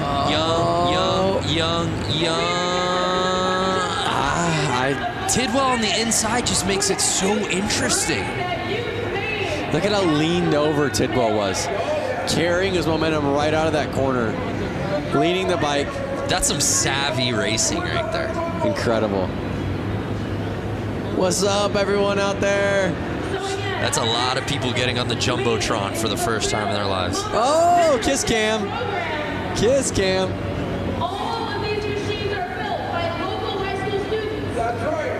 So they're going to the tape right now, really taking their time. Who's your money on? I still think it's Vince Young. Some more social coming through, bikes going fast, zoom, zoom, hashtag Flat Out Friday. I love it. Not Simone. Even got a little, she's got the cherry emoji in her handle. Watching Flat Out Friday on Blockhead Moto Channel by the fire. What better way to spend a Friday night? Dave Hoffman, thanks for spending the night with us. Malika, who says there's nothing to do in Milwaukee? Not Lance or I. That's for damn sure. We're checking out Flat Out Friday. Checking out Mama Tried's Flat Out Friday. Lance, we still don't have our official results yet. They're looking at photos. At the photographs. They're looking back at the footy. You asked me, I asked you. I thought it was VY. Do you think Tidwell did enough there at the end? I'm going VY, but they're definitely splitting hairs right now. Could we have a co-champion? No. Somebody passed it first. They are splitting hairs. They're looking at the photo finish right now. Someone has to have a photo. And it's Vince Young. Wow. So in the end, Vince Young bests Trevor Tidwell to take it in the youth main. By a split of a second.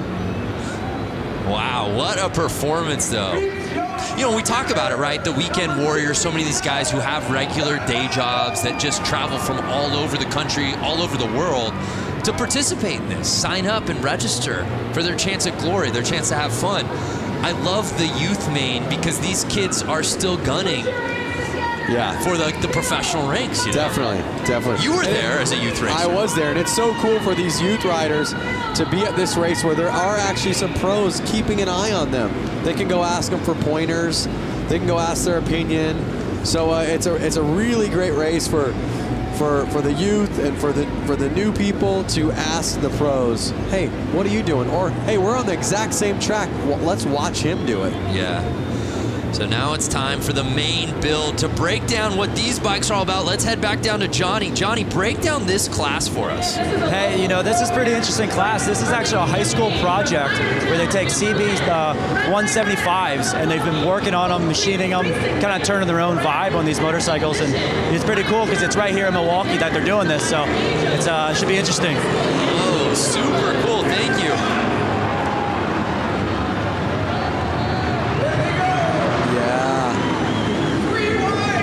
How rad is that?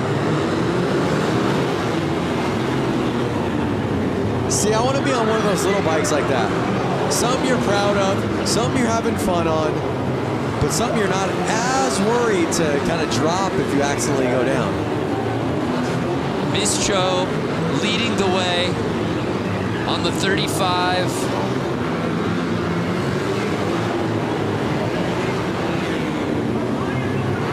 Oh, and it looks like Malinowski might have taken the lead.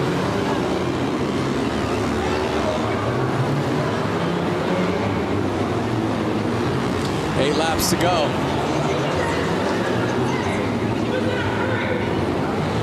Seven laps. The laps are just ticking away. These guys are riding pretty dang fast. Yeah, Ian Malinowski in first place.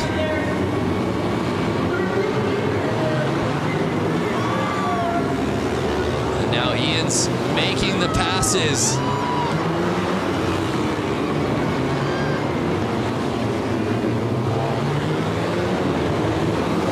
The story behind these bikes, the origin, and that's what the great thing about each of these classes, Lance, is each of these classes tells such an amazing story about not only the riders but the bikes and where they came from.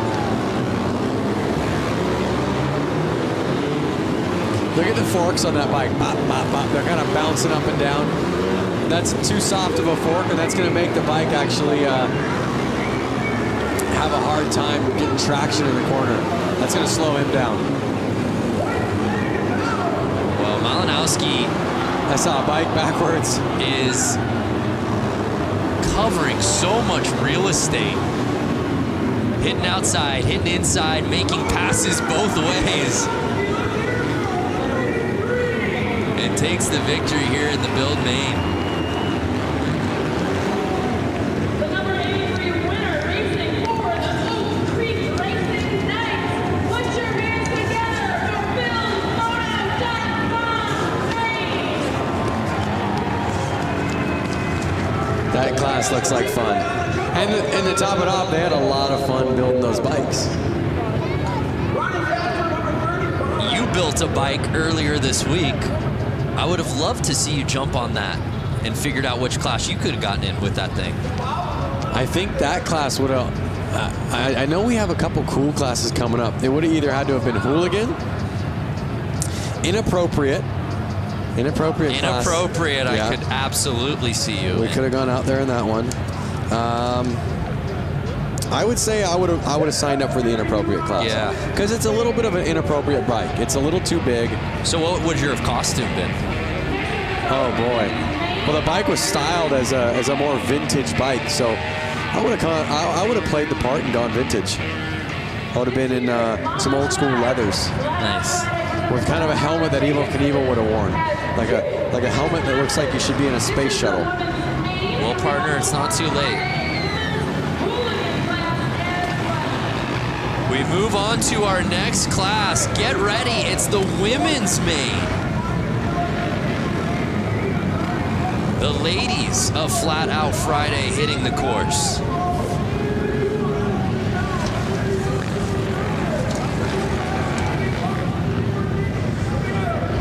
We've got 12 riders out here. And this is one we're really excited to watch. All of these women absolutely ripping on this course. Was watching them in practice earlier today.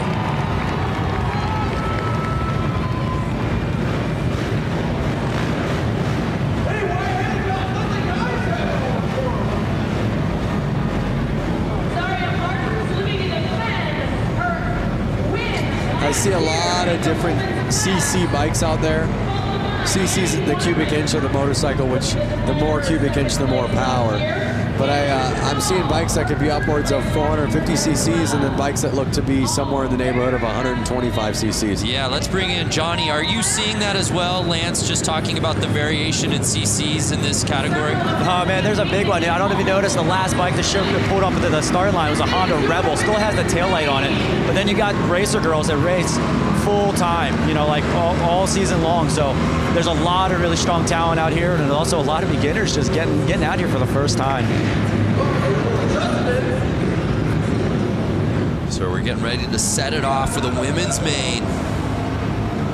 We're having some troubles at the start right now. I'm seeing some gate jumps. I'm seeing some bike stalls. So I think it's their nerves kind of getting to them. And as Johnny said, you see it with hooligan racing. You see it at Flat Out Friday every year. Just so many different types of bikes, but you know you're at Flat Out Friday when you see a tail light out on the race course. Yep. Uh-oh. Getting bumped to the back. It was looking like she was having some clutch issues. She kept jumping the gate, but I don't think it was intentional. I think it was either nerves or it was something with the bike. Oh, there we are. Yeah, I'm seeing dirt bikes, but then I see a cruiser bike. Right, and that looks to be Zaria Martins. Uh-oh. Oh, she has to be on the third line for those mistakes. They're off. Again, that inside line kind of being the promising one. It looks to be the number 11. Anna Lang.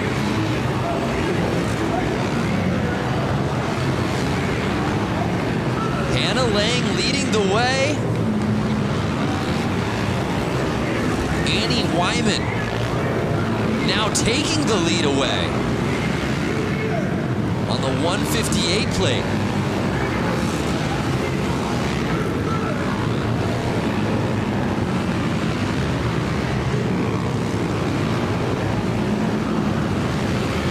And you see the control around the turns and then just gassing on the straightaways. This is what I love about Flat Out Friday. I see dirt bikes and I see street bikes out there. Nobody's scared. Everyone's having fun. Nobody's trying to hurt anyone. Good times on a Friday night. Right.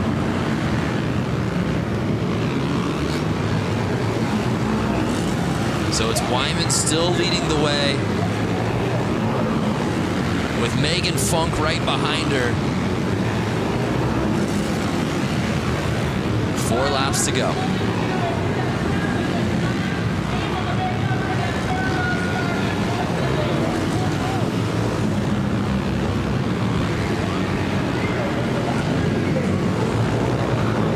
If you were in this, Lance, would you find the spotlight to be distracting? I don't mean that figuratively. I mean literally the spotlight being on the leader. Yeah, I know what you're saying. I think that you're so focused, you're so looking forward at what's going to happen next. Your mind is so in the race. The light, you're probably... Oh, no! She was trying to get that last lap pass. Hannah Lang touching tires with our leader, Wyman, holding on to the top spot. So I think that the spotlight goes unnoticed. I really do. I think your mind's so focused on the race, that's not something you're thinking about. And how about back to what we just saw? Obviously, Wyman did herself some racing there in the women's main, but Lang, who had the lead lap 1, really going for it there at the end, Lance. Hey, just like you said, you ain't first, you're last. Look at that. I say that jokingly because we never want to see anybody crash. Luckily, it looks as if the crash, she's okay. I believe she probably got up after that. It didn't even seem to deter Wyman at all. I think she was straight up enough, far enough out of the corner that it wasn't going to affect her. So Annie Wyman taking it in the women's main. Let's head down to Diana, who's with Annie. Annie Wyman, congratulations. You took the lead, smooth race, and someone almost knocked you down right as you're crossing the finish line for the win. How was tonight for you? Thank you so much. It was a really close race, but I had a lot of fun. It's my first one ever at Flat Out Friday. I wanted to thank my dad for taking me here and all my sponsors for helping me out. First time at Flat Out Friday must be a good luck charm. Congratulations. Wyman taking the win. Yeah, what a performance from Wyman in the women's main. Didn't have the lead early, but was able to climb the ladder, took the top spot by lap number 2, and then there was no looking back. Even got a tire tap there on the final lap. And now it's that category Lance has been waiting for, the scooter main. Let me out there. I wonder if they would have let, I guess a scooter, you probably have to have that section in the bike where your feet can kind of sit on that platform. The scooter main. Do you have a scooter at home? I don't. I have once upon a time. I was actually able to trade my van for it straight up. So a scooter is a light two-wheeled open motor vehicle on which the driver sits over an enclosed engine with legs together and feet resting on the footboard. Look how old that Vespa is. Just a nice vintage Vespa. This is what Flat Out Friday is all about. 8 riders on scooters. And Lance, the reality is almost all of these guys have been out here for other races as well. Just bringing their scooter from home. This is the fun class. Oh, look, they were tied up. This is the fun class. This is the class that I want to be in. Let me out there. Absolutely amazing. Lepsinski leading the way. These are the grocery getters. These are the coffee getters. It's an electric factory in the arena right now. The fans are losing their minds. And they have to race 10 laps on these. They are treated the same way the pros are. That's what's so cool. They don't take this joke class like a joke. They take it serious. They have to do the exact same amount of laps as the women main just did, as all the other mains are doing. So Lebzinski leading the way. Pickett behind him. Schwenker in third. Oh, no! Was that our guy in the Vespa? It was the guy. Oh, no! Carnage! And they're only 4 laps in. That was our leader. So now Lausch. Thomas Lausch is in first place. 5 laps to go. They're halfway through. Are we going to see any more carnage? Are they going to be able to stay up? This is any man's race. Forget about tire traction. Balance is the name of the game in this class, Lance. Well, really what happens is those floorboards on the Vespa hit the ground, which lifts the wheel off the ground and sends them I mean, out look of control. how narrow some of these front tires are. My goodness. Little bicycle wheels.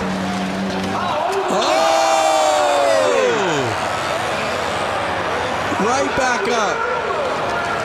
A brutal tap. I'm telling you, these guys are laughing. They're all laughing in their helmets right now. And now it's Schwenker. Logan Schwenker leading the way. Will he get past? And he does. Andy Pickett. We've seen 4 lead changes. And the checkered flag comes in.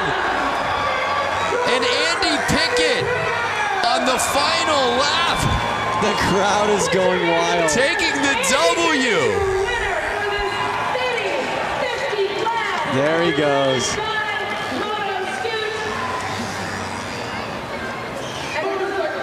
Wow. I've got a grin ear to ear right now. That was amazing. Yeah, I was smiling the whole way. Oh! Tucked front end right there.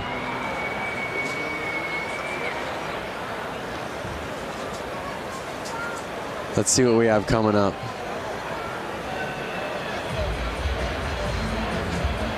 Oh! And just with so little weight between these guys' legs, it's like finding that balance. He's going to feel that on Monday. He's going to feel that tomorrow. A little bunny hopping across the finish line. The results officially coming in. And it was Andy Pickett, our 4th and final lead change, who was able to take the top spot away from Logan Schwenker. What a race, a crowd pleaser. Let's send it down to Diana, who's with Andy. I'm standing with Dante Scavo, who actually got last place. And you know what? I think he had the entire arena laughing and cheering for you, really. You went down in the corner, you had planned, and thank God for your helmet. Walk us through tonight's race for you. You know, I just wanted to represent all my buddies at C&L Machining and everyone in the Shitbox Scooter Club, man. You know, our shit really runs. All right, well, give it up for Dante Scavo. He had all y'all entertained for tonight. Thank you so much, Dante. Guys, back up to you. Thanks, Diana. Make this your year to ride. Learn from the experts and get 50% off the Harley-Davidson Riding Academy. There's a new rider course. Use the code right now. We're giving you the code. RIDE50. Limited quantity available. The offer ends 3/3. That's March 3rd. That's just 3 weeks away. Less than 3 weeks. h-d.com/learn-to-ride for more info. Get 50% off, Lance. Head over to h-d.com/learn-to-ride. So here we go, the PW50 main. This is where I started out, on a little PW50. Mine was pink, like you saw that first one. Was it really a young Lance? How old of a boy were you? I was 4 years old. Get out of here. And you see that pink model was from like the late 80s, early 90s. And these bikes have not changed for, I would say, 30 plus years. That is just a testament to these bikes. So if you're thinking about getting your kid out there to ride, PW50 is a great bike, and they haven't changed in years, so you can get an old one, get a cheap one, get your kid out there on 2 wheels, and it's really something awesome for the family to do. Yeah, no doubt. There's a look at our field of 11 riders. We don't have ages on these kids, but they've obviously gotten the bug. I'm going to guess between 4 and 8. Wow. I'm going to say 4 and 6, actually. That's just amazing that a 4-year-old Lance Corey was out here. And they're off! And it's the 38, Braxton Jacobson. Look at their setups. It's just like the adults. They have the carpet on the boot. They have little mini boots, mini helmets, mini chest protectors. They are kitted. And Braxton says, "Excuse me, field, I came here to do a little racing." Just getting his lap on. And Lance, he is riding at another speed out here tonight. He is riding at another speed. He's looking a little big on the bike, so I'm going to guess he's a little bit older. But once again, he fits that bike. He's out there racing, and he's having a blast. Perfect form. And the checkered flags are out. And was there any doubt? Braxton Jacobson with a wave to the crowd. What a pro here in the PW50s.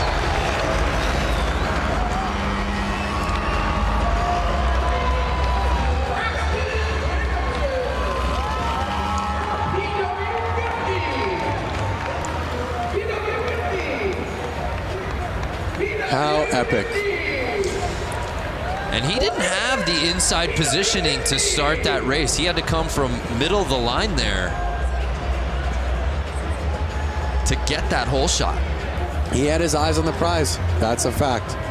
It's so inspiring to watch this. My daughter's 2, and it definitely gets me excited to get her on a little mini motorcycle like that. You don't have yours from when you were racing at 4, do you? It's got to be in a garage somewhere. I don't have it, and I regret not having the chance to keep it, but I was 4, so if my parents sold it, they probably sold it to get me a bigger bike. But you know what? Let's try something right now. If you're watching this and you bought that bike 20 years ago, get in touch with us. Just comment. At Lance Corey. Yeah. Just say, hey, I got your bike. You don't even have to sell it back. Oh, you're actually looking for the person. Yeah, with I'm my looking for the exact original bike. Okay. Yeah. I like that. Well, it's been a great night of racing so far, and with plenty of action still to come. Let's take a moment now to get to know a very special family of riders in the Harley community in a series we like to call Beyond the Track. My wife, her name is Liz. Our first date was actually a motorcycle ride. From there, we just knew that we both loved 2 wheels. We have 2 sons. One's name is Charlie, and the younger one is Oliver. Immediately, those guys both loved motorcycles. Whoa, big wheelie. And they would see Dad riding down the road, or Mom on her Harley riding down the road. It just keeps us energized and excited as a family to get out and just be on 2 wheels together. It was just in their blood immediately.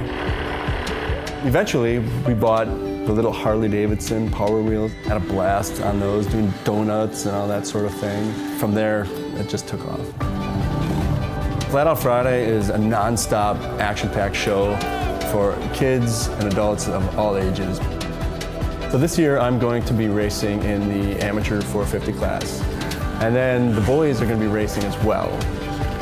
Now I get to be part of a pit crew, seeing as how my 4-year-old is racing his little PW50 this year for the first time.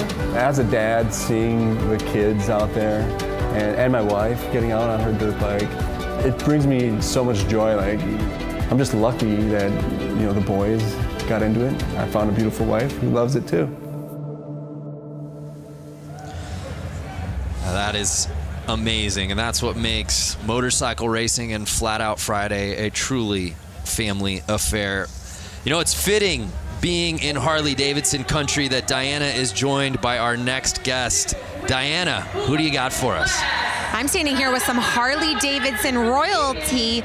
Bill Davidson, the great-grandson of William A. Davidson. It's an absolute honor to be standing here with you, especially here with the Flat Out Friday, the Mama Tried weekend. Thank you so much for coming. How has your week with Brewtown Throwdown been going so far? It has been outstanding. It's so exciting to be here tonight at Flat Out Friday. All the riders here, all the enthusiasts here, the excitement, you can hear it, you can see it, it's awesome. That's right. Well, you know what, we started our week off at Brewtown Throwdown, then we head over to the museum, go to the restaurant, all that good stuff. You are the vice president of the Harley-Davidson Museum. If someone has never been there, what can they expect when they go there? Well, the Harley-Davidson Museum is like a treasure chest. It's over 115 years of Harley-Davidson. So you can just imagine the motorcycles, the memorabilia. We've got special products like Elvis Presley's Sportster. We've got a double-engine knucklehead called King Kong. Peter Fonda's Easy Rider motorcycle. It's an amazing place to come and visit and experience what Harley-Davidson has created over this 115-year time span. It's outstanding. It really is outstanding. I hung out at the museum during the 115th anniversary. I was busy nonetheless. I didn't even have to leave the museum because if I wanted lunch or dinner, I could just head over to Motor. There's so much more to do at the museum than see the museum. Absolutely. There's a great restaurant called Motor. There's a bar called the Can Room. We've got so many events that take place. We do bike nights there. And this summer, starting June 15th, we have a special exhibit that's called the Daredevil exhibit, which is going to be unbelievable. Some of the things that we're bringing in, like Evel Knievel's XR750. We have a motorcycle that's rocket powered with helicopter blades, and it was designed to jump Niagara Falls. It's so amazing. If you guys haven't been to the museum, I mean, they go above and beyond there, and you guys won't want to miss the Daredevil exhibit. It's going to be coming around June 15th. June 15th. And you guys can't miss it. And is there anything else that when people are watching, what do they need to know about the Daredevil in the Harley-Davidson Museum? Well, you can't miss it. It's going to be spectacular. Some of the things we're gathering up actually from around the world, representing daredevils through the years, whether it's been on horses or bicycles or motorcycles or cars. It's going to be at the Harley-Davidson Museum this summer. Well, do not miss it. June 15th, Daredevil. Bill Davidson, such an honor to be standing next to you, and thank you so much for all of your family's history and lineage. Thank you. Brando, Lance, I'm going to send it back up to you guys. I bet you're jealous right now. We are peanut butter and jealous is what we are. And the Harley-Davidson Museum is worth the trip to Milwaukee alone. Whether you own a Harley-Davidson, whether you rode motorcycles or not, it is an institution. We love going there. I love the Harley-Davidson Museum. I love the food that they have there. I love the memorabilia that you can buy. Well, tonight's broadcast is brought to you by the all-new electric Livewire. Plug into a new kind of thrill. Discover more at h-d.com/livewire. And by Eagle Rider Rentals and Tours. With more than 150 locations in the United States, rent your dream bike for a road trip across town or across the country. Eagle Rider's the official U.S. provider of rentals and tours for Harley-Davidson Motor Company. Visit eaglerider.com to learn more. Well, the show moves on here at Flat Out Friday as we move on to our next class. It's time for the women's hooligan main race. Let's head back down to Johnny for a little report from the course. Johnny, how you been, man? Just down here watching the action. We got a full class of women hooligan bikes this afternoon. And to me, if you look at these women, there's not many over 5'10". I'm 6 foot, and these things are 500-pound motorcycles. And even me riding them around on the street, I get, intimidated. So these girls are jumping out here, and they're going to put on a show. The racing's going to be really good. Throwing these bikes around like they're mini bikes and make some good passes. I'm excited for this. Yeah, we are too. Well said. What a sharp lineup of motorcycles, Lance. Yeah, I'm looking at the start list right now and looking at the women out there. I see a name that's familiar, Kaylin Thorian. She is a professional skier. Right. Who loves to ride Harley-Davidsons. Clearly. The bike she's on is not even her bike. She flew here, asked to borrow one of the hooligan racers' bikes, so she's out on there on someone else's bike.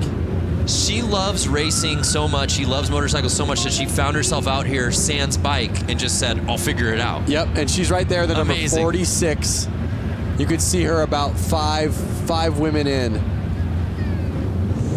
Four women in. Keep an eye on her. Also in this lineup, Hannah Lang, who went down on the final lap in her previous race. 2 down so far. Never a good thing to see on the first lap. They're running a red flag. Usually means pull over. Let's get this cleaned up. Everyone, let's restart this race. Yeah, that's a tough start. It's never a good thing to see people go down on the first corner. And we've been saying it, though. You get your laps in early, and then it's just so much of sit around and wait, and you finally get to that point. And it's such a buzzkill right out of the gate to go down. Oh, the man. adrenaline. Ooh. I'm worried. Was that Kaylin? I think that was Kaylin. Was that was 46 Kaylin who I was talking about. Yeah. And you also see... Look at her. Look at how tough she is. She's not scared. She wants to get back out there, but they need to get the bike straightened up. Right. She is tough. Kaylin Thorian, and she's trying to get back out there. Looks like she's going back out. Awesome. Love to see that. Well, what did I tell you? Keep an eye on her. Again, what a story, traveling out here to Milwaukee without a bike. She just crashed somebody else's bike. Just crashed somebody else's bike who might be racing later tonight. We don't know. That's one of the Suicide Machine Co. bikes. I'm not sure if they made it in the main or not. But you got to be a pretty nice person to, let somebody go out there and race your bike. Again, they're just doing this for fun. Nothing serious. They literally are like, oh, you want to race my bike? Yeah, go race it. And then she just kind of comes like, sorry. I'm sure they're gonna go up to her and go, wow, we're so stoked you got back out there. Look at her. Something's up with her shoulder, but she's back out there. Everyone's kind of cheering her on. She's ready to go. Her adrenaline is just pumping. You know she's gonna be sore. So we'll set it off. Take 2. And really, that underscores the fact that Hannah Lang, much like her previous race, got off to a fantastic start, and she does just that again, grabbing hole shot.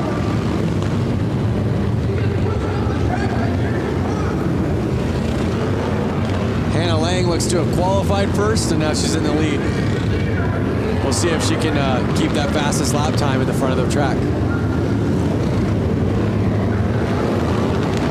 So she's holding on to the top spot, but she's on the outside. Oh!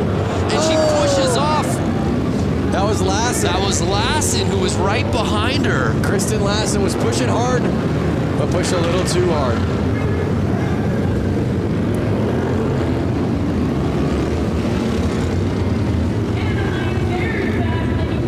And now you're starting to see Lang lap.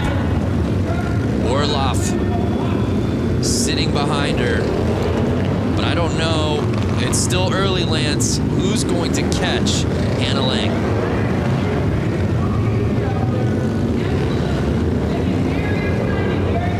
They're a minute in the race. You can already see Lang's got a 5-second lead on Orloff. Mia Orloff sitting in that second position, but she's got so much ground to cover, and Hannah Lang just seems to be getting faster as this final moves on.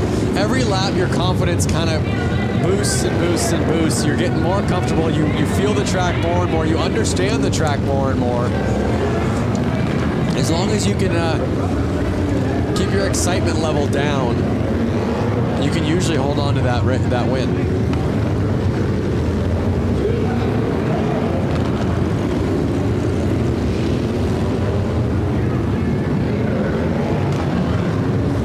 Two laps to go. Hannah Lang, can she go the distance win this thing from start to finish. And she does just that, the unofficial results dropping. And the thing that really stood out to me, Lance, was just how comfortable she's looked on this course. And she's probably ridden more than anybody out here on this lineup as she was part of that women's main just a couple of races ago. I actually believe I ran into Hannah Lang in the pits, and there was a couple other racers kind of pointing her out, saying, keep an eye on her. She's going to be the one with the win tonight. So I think the whole kind of pit knew it, the whole crew knew it, and she pulled it off. Well, Hannah looked so good in the women's main, but wasn't able to take the top spot. That changed here in the women's hooligan as she takes it. Again, got to give that street cred out to Kaylin for pulling back out there on the track after slamming down on that concrete. Yeah, so our results officially in the books here in women's hooligan. Hannah Lang fending off Leah Orloff and Mallory Lee to take the top spot. And of course, Kaylin Thorian just outside of that top 3 spot, settling for 4th. Let's head down to Diana, who's with Hannah. Standing next to the winner of not only this race here at Flat Out Friday, but at the 115th anniversary, she also won the Flat Out race. She's built this bike. Not only this, she dominates on the course. Hannah Lang, what makes you so superior to other women on the course? I guess I do come from a very good dirt track background, and I have a great team at Westman Harley that builds great bikes, and they helped me build this one for this year. Well, she's taking home another win. Guys, we're going to send it back up to you. Hannah Lang taking the win here tonight. Yeah, Diana reminding us of just how good she was at the 115th. Yep. Late last year. Confidence is key. So we turn our attention now to the next class. It's time for the amateur main.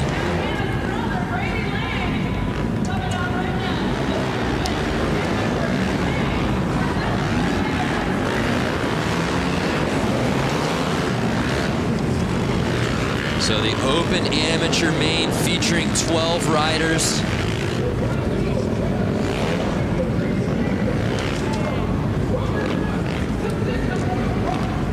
Headlined by some familiar names, including Matt Schmidt. I see number 90 of Brady Lang. I'm wondering if that's a relative. Oh yeah, of Hannah, possibly. A family of racers. Our boy Brewski, back in the mix. Ezra Brewski. I saw Cody Funk earlier racing. See him out there again.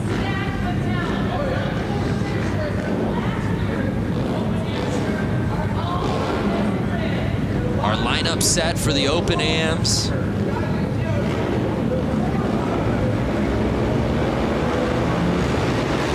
Chaz Maimon Jr. on the inside. Can he grab the lead early? He does just that. Hugging the inside so he doesn't get past, staying on the gas.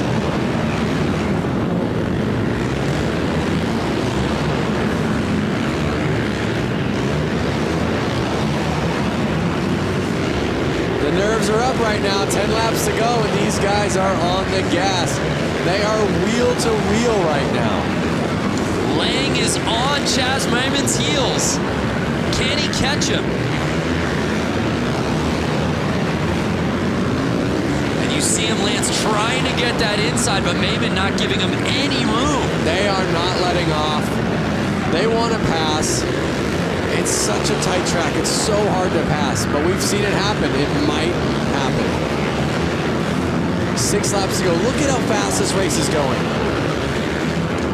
And Maimon just continues to be relentless with holding on the inside. Lang's doing everything he can to push through.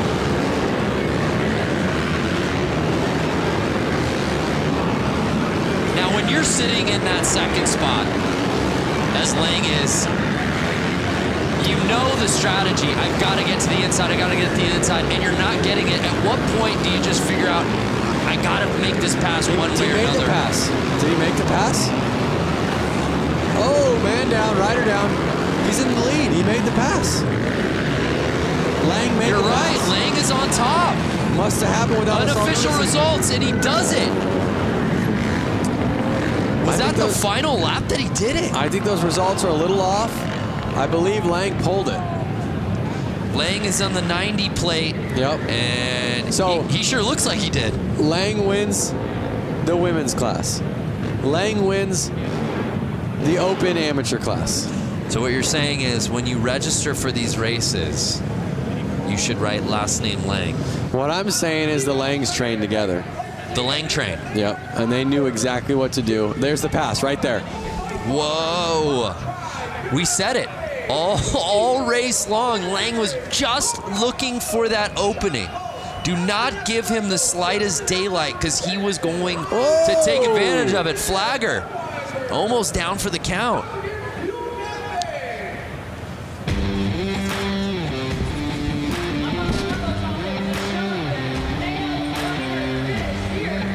So it appeared that Brady Lang, when it mattered most on the final lap, was able to make his pass to the inside.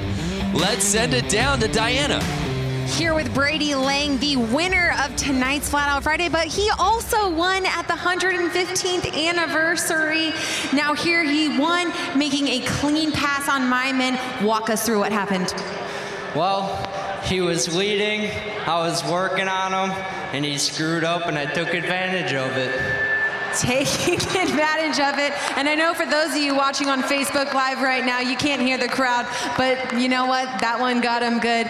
Is there anyone that you would like to thank and also congratulate your sister, both you guys winning here tonight? Yeah, I'd definitely like to thank Southeast Sales, West Bend Harley, Spectral Oils, Bell Helmets, Trier Distributing, Moose Racing, Promotion, and that's all I can think of for now. All right, congratulations. Another Lang on the podium. Brando Lance, back to you. Brady Lang is an absolute gamer. Diana, next time you ask the winner, I want to know like what they had for breakfast and lunch. Were they so nervous that they could barely eat, or did they load up? Yeah, what was the meal of choice today? Were you a guy? You obviously competed at the highest level at X Games, winning gold.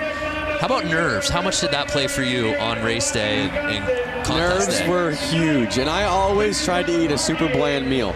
I would eat rice, chicken, something that I knew wasn't going to mess my stomach up.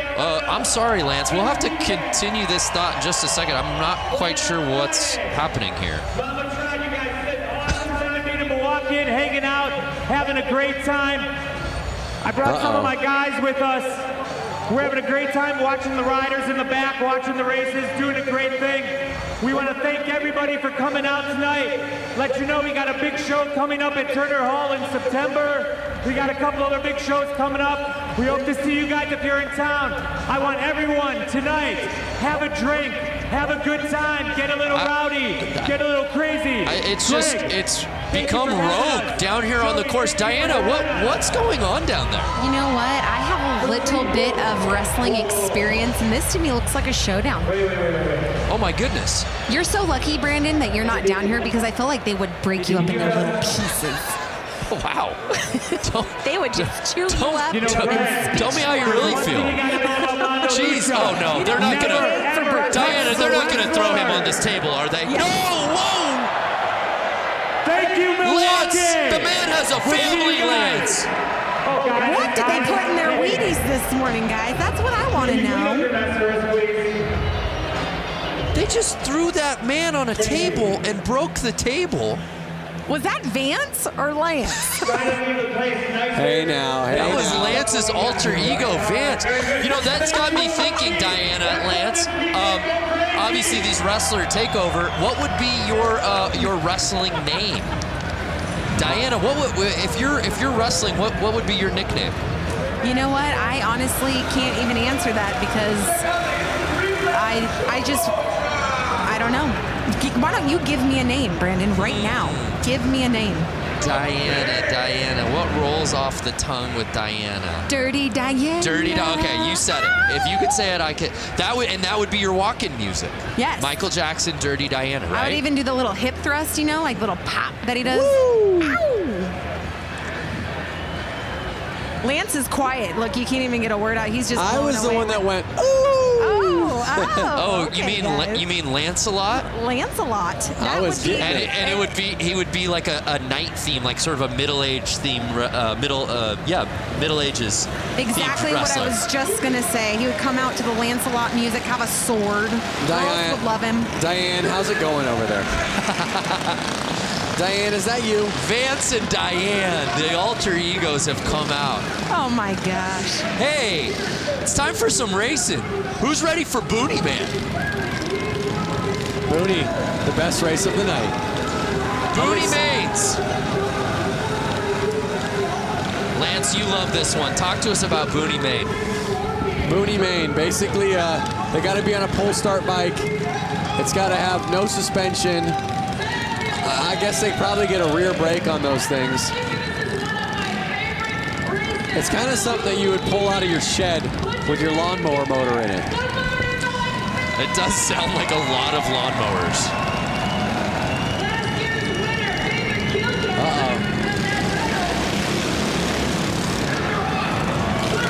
Oh, JJ Flaherty out in the lead with his white leathers. JJ Flaherty's a local out here. He is. He didn't make the main for the hooligan class, which I'm sure he's bummed about, but that's why he brought this bike out, because he wanted more laps and he wanted more racing. JJ Flaherty, an absolute fan favorite. I was walking the concourse earlier this evening, and kids were beyond stoked to meet him and get his autograph out here tonight. A lot of JJ fans here at Panther Arena.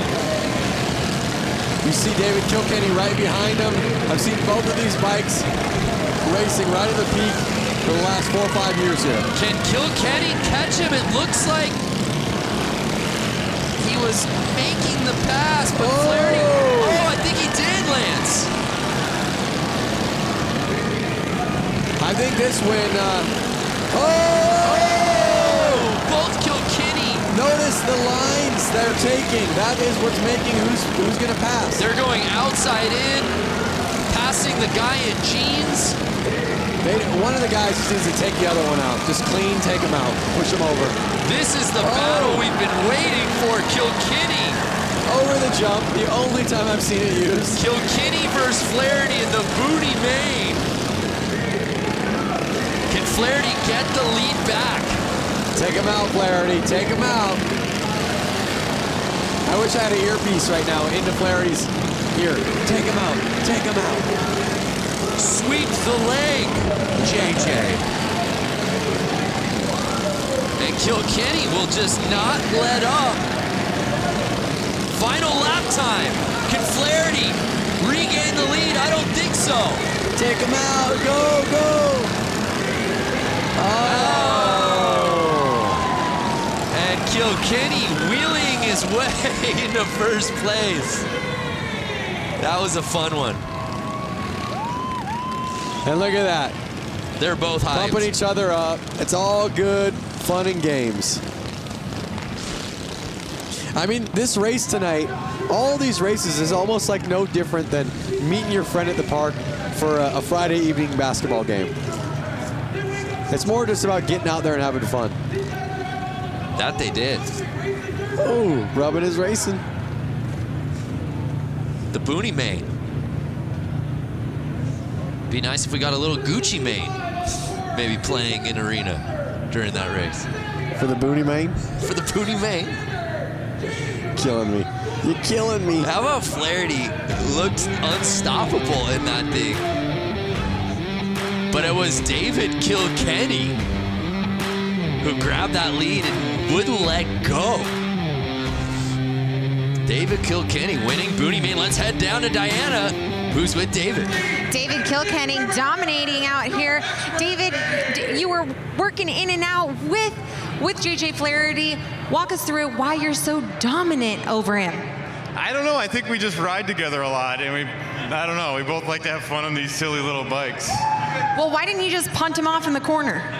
I don't know. I mean, I was just playing with JJ. We just kind of play back and forth, and whoever wins, wins. Well, congratulations. No stranger here to the podium. David Kilkenny taking the win here for the Boonie Bike. Whoever wins, wins. Isn't that the spirit of Flat Out Friday? I mean, that's the slogan right there. You're winning if you're out there. Whoever wins, wins. Shrug the shoulders. Exactly.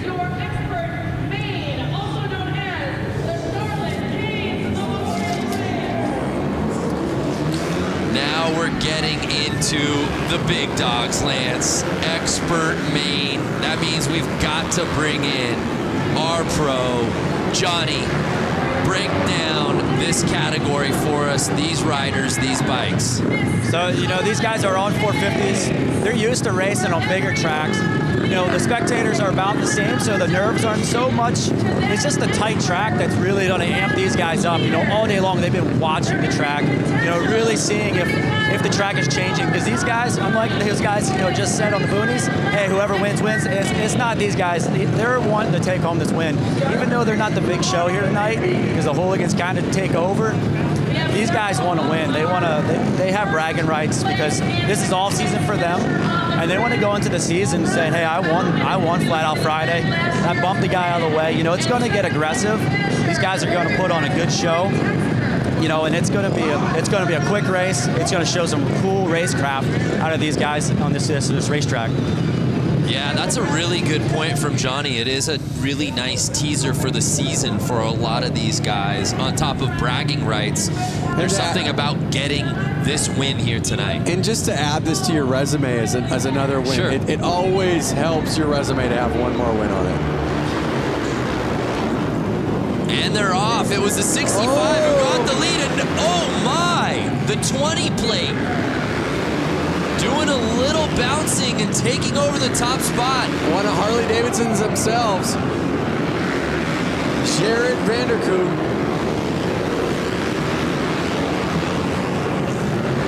You see him. They're already getting into lap traffic. This is going to get gnarly. This is absolute mayhem here in the expert main.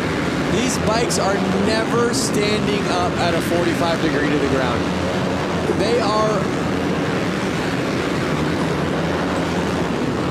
actually at a 90 degree to the ground. They're at a 45 the whole time. I know you can't see it because there's not a camera. Lance literally pulled out a protractor out of his pocket and started putting the degrees to make sure he said it right. They are never getting they're staying at a 45 degree. They're never getting even to a 90 degree to the ground. So Vanderkooi in first place. Oh, a little tap. Like, get out of my way. As he's making the this. laps. Bronson Bowman behind him. Corey Texter sitting in third. And I don't know if Johnny's mic is open. Johnny, can you hear us down there? Hear you loud and clear, man. Yeah, talk to us so far. We're early in this race, man, but the level of Too racing. loud for me. I can't hear you guys. Oh, man. I really want to hear from Johnny on what's happening right now. That's how loud it is down there. Yeah. They are on the gas. Oh, he's down. He's down. And Vanderkooi going down, our current leader, no! Which creates an opening for Bowman. 22 laps left, though. Still plenty of time.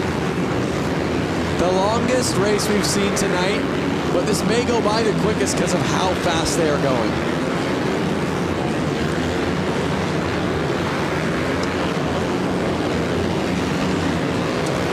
So it's Bowman still in first place. Corey Texter behind him.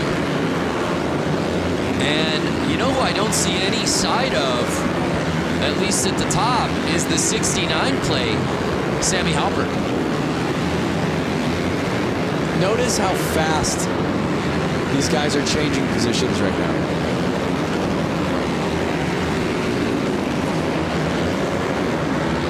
Jared's already back to third place. He's 4 seconds off the leader. Can he reel him back in? And Bowman is just full throttle on this track here tonight. And again, the mentality shifts, right? It was the boonies right before this. Guys just having fun, screwing around. Whoever wins, wins. And the entire vibe has changed. And now I'm on the edge of my seat. Yeah, literally, you are. So And Bowman holding off Texter. I'm trying to just pay attention to who's staying in the lead right now.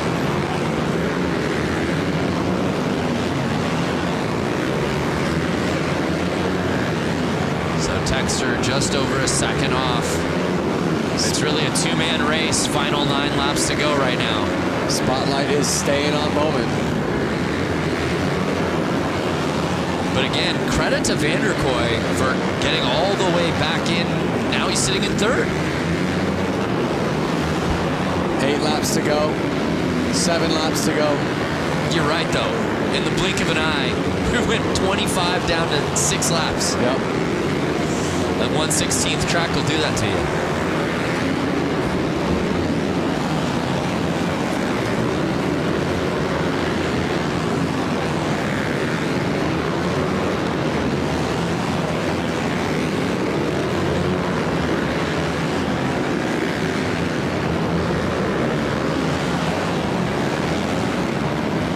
So wait a second. I just had a realization. 1/16th track, right? Yes, sir. So if they're riding 25 laps, they're riding right about a mile and a half. Crazy. In 4 minutes. Just think about how fast that is. That gives you a perception idea of when you go run a mile on your feet. They're riding about a mile and a half in 4 minutes. 4 minutes and 37 seconds. I was told there would be no math. And with that, Expert Main in the books. And it was Bowman who was able to hold off Corey Texter and the rest of this field. And as Johnny said, bragging rights heading into the season. Johnny, can you hear us?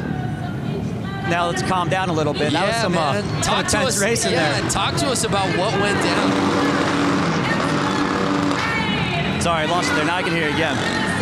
Yeah, Johnny, just your analysis of that race. As you said, early season bragging rights on the line. Yeah, you know, it was definitely a bar bag, and, you know, Vanderkoy just lost it there, spun out, leading the race, and then, you know, with Texter catching him, I don't know if you guys really caught on to that, but it came down close. I think, you know, if they would have had a little bit more laps, you know, that happened really fast. Our races are a little longer time, not laps, but time. Right. You know, these guys had enough energy to keep going, but it was, you know, it just ran out of time. But that was a good race. You know, you have to put up to these guys. Like, you know, they fall, but they were doing 7 seconds around this track. I don't know if you guys realize that, but it was 7 seconds of lap time with these guys. So they're traveling a lot of distance pretty quick in this little arena. The results are in, and it was Bronson taking the top spot. Jared Vanderkoy was leading early, but unfortunately going down. Still a top 3 finish, but wasn't able to win the thing outright. Let's head down to Diana, who's with our winner. Your 2-time winner, Bronson Bowman. Congratulations, capitalizing off of Vanderkoy's mistake and brought home the win. Yeah, definitely. I hate to see my best friend go down like that while leading the race. I would have been pumped with the 1 and 2, but you know, luck has it. Last year I crashed during the main event and picked it back up and got the win. So to get the win again here tonight, 2 years in a row is awesome. Well, keeping it rubber side down with a clean line brings you on the win. Congratulations, 2nd win in a row for Flat Out Friday, Bronson Bowman. Congratulations to Bronson. That was some racing, no doubt about it.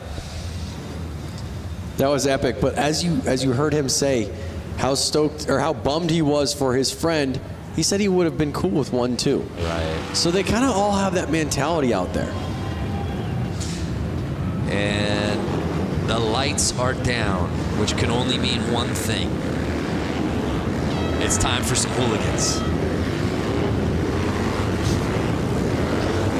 Is it the hooligans already? This should be the open hooligan main. Wow.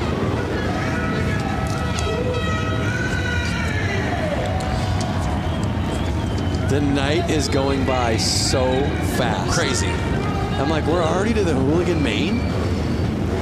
Really the foundation of Flat Out Friday. The spirit of this night of racing is really headlined by this class, Lance. A group of guys that really got this going from Southern California that made it kind of known in the social media world and showed the fun about it and showed that you don't need to take it too seriously. You can have fun. You can build these bikes in your garage. You can work all week. You can go out with your buddies and you can go race. And it's really caught on nationwide and I'm sure worldwide. And it's just so cool to see this class have 100 people sign up for it today. Unreal. So a lot of familiar names in this starting list, and they're off.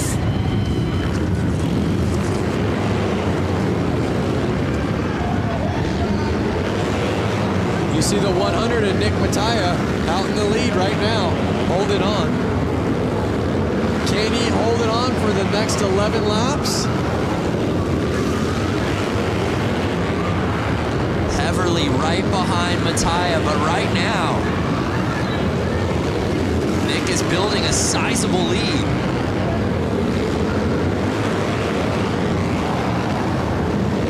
And now Mishler passing Heverly, for right behind Mattia. Can Danny Mishler bring it and try to find an opening?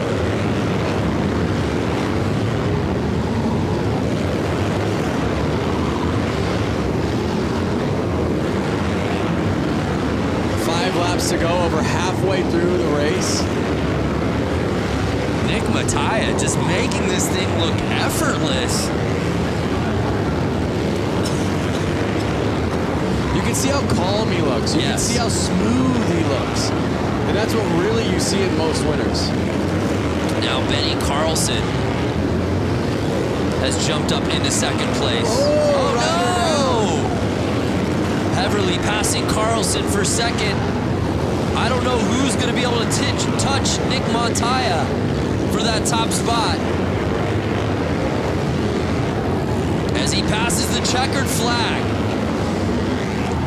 Nick Mattia getting the whole shot and never looking back.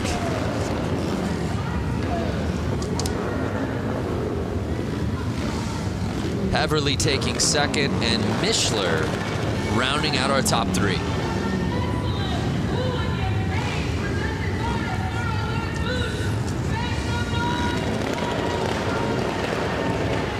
Look at that, rubbing his racing. Yeah, there's a great look on the inside. Oh, look at him riding those cones right there.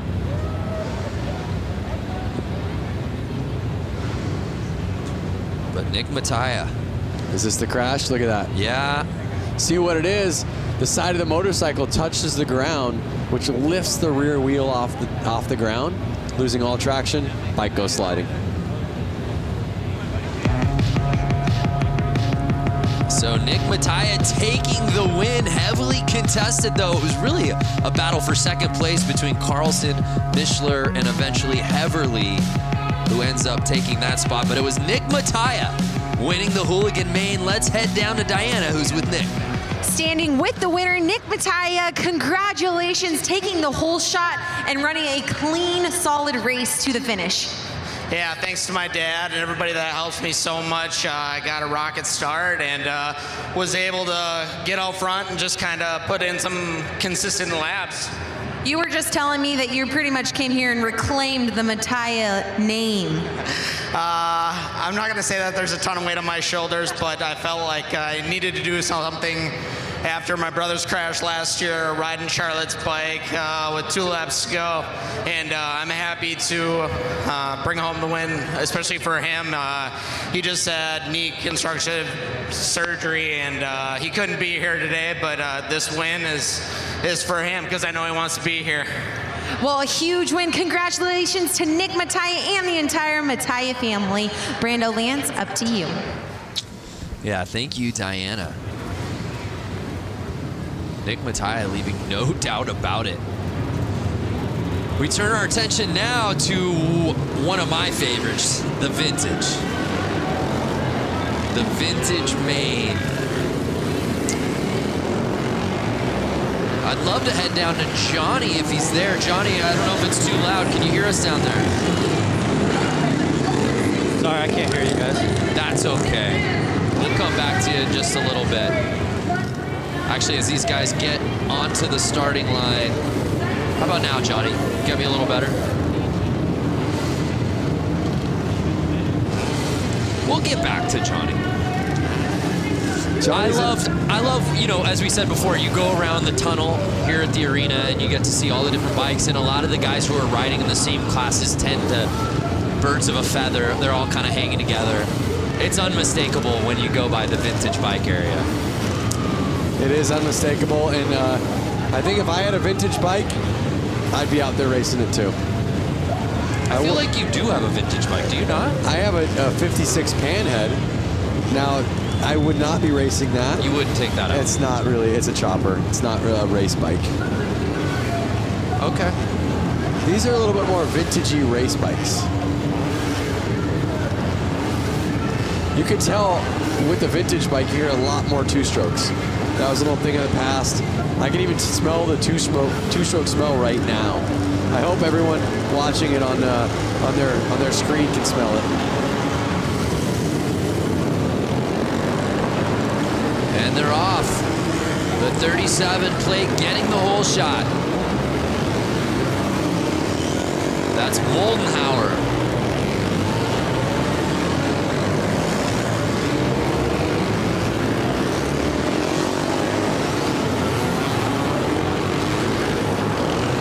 You know what was really neat, Lance, was watching this class out during the Harley-Davidson. Oh, look at that. Oh! Couple bikes down. I'm not sure if they've broken down on them. They're just not able to finish the race because of how old the bikes are.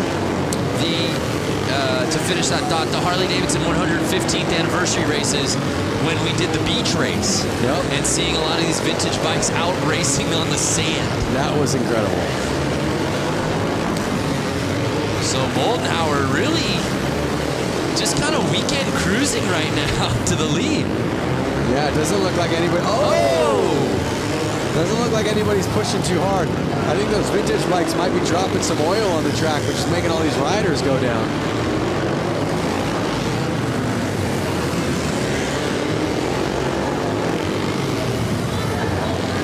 So 4 laps to go. Moldenhauer with an easy lead.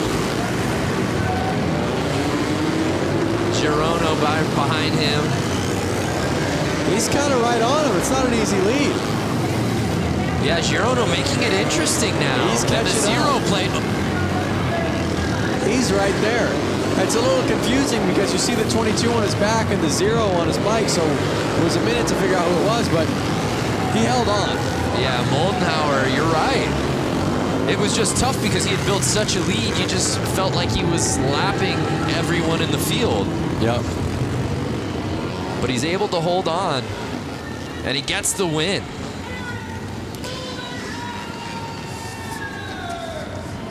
Next up's my favorite class. Name, Goofball. Yeah, I can't wait for that one. Same name that I call you. Yeah, Goofball. That'd be my wrestling name, I think. The Goofball. So congratulations to Moldenhauer, who grabbed that whole shot and then clinged to the lead. He said, "You shall not pass." And no one did. It's his race to win.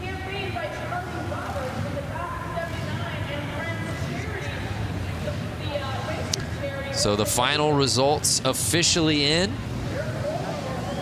Let's take one more look at the standings from the Vintage Main. It was Eric Moldenhauer. Tony Girono, though, made it interesting. You look at those times, a lot closer than I guess I was giving Tony credit for throughout that race. But let's head down to Diana, who's with Eric.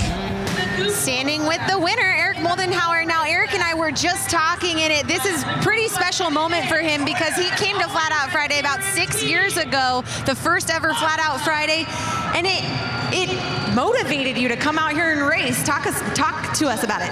Well, the first time I watched this, I was sitting right over there, and I thought I can do that. So here I am.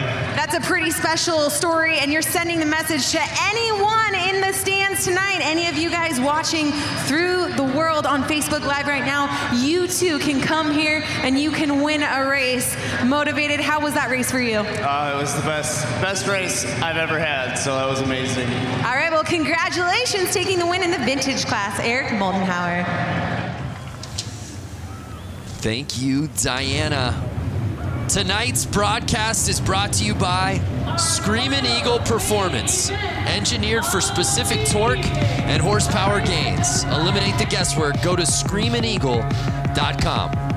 And by Harley-Davidson Riding Academy. Learn to ride from the experts and build your skills on 2 wheels in just a few days. Look for a class near you at h-d.com/learn to ride. I love the Harley-Davidson Riding Academy. You could literally find this in any city in the country. Oh my goodness. We've got a chicken on the course. When you see it, you know it's time for the goofball main. If that bike in particular looks familiar, it should. I believe that's the cop bike that won this class last year. And was a pizza bike at 1 year. Yeah. That team comes out pretty strong every year with a pretty rad build. So for the uninitiated, this is our final class of the evening, the goofball main. Costumes on the riders, bikes dressed accordingly. I believe I see a Devo member out there. What would you call that with the red cap on him? Yeah, that's Devo. What's Devo? You don't know Devo? No. Please explain to me and the viewers that don't know. Do do do do do. You know the band that sings that song? Yeah. Whip It Good? Yeah. Yeah. That's what they wore. That's the costume. Oh, okay. Yeah. I didn't know that. Oh, did you think that was like such a nuanced thing that only I knew? I have no idea. I see a gorilla out there. I see 2 gorillas. Okay, well, yeah, I see. Was that it looked like Animal from the Muppets. That guy's like getting like a Elton John Vegas show, and then the farmer on the chicken. And how about the back line? I feel like I see an abominable snowman. And they're off. Whoa! Oh! And it's the boa. The Vegas boa. Yeah, baby. Zastro. Look at him popping wheelies every lap. He thinks he's got it. Well, he's got 14 laps to go, so he better keep it safe. Dude, I'm getting a very 70s Elton John look to Zastro, who's in our lead.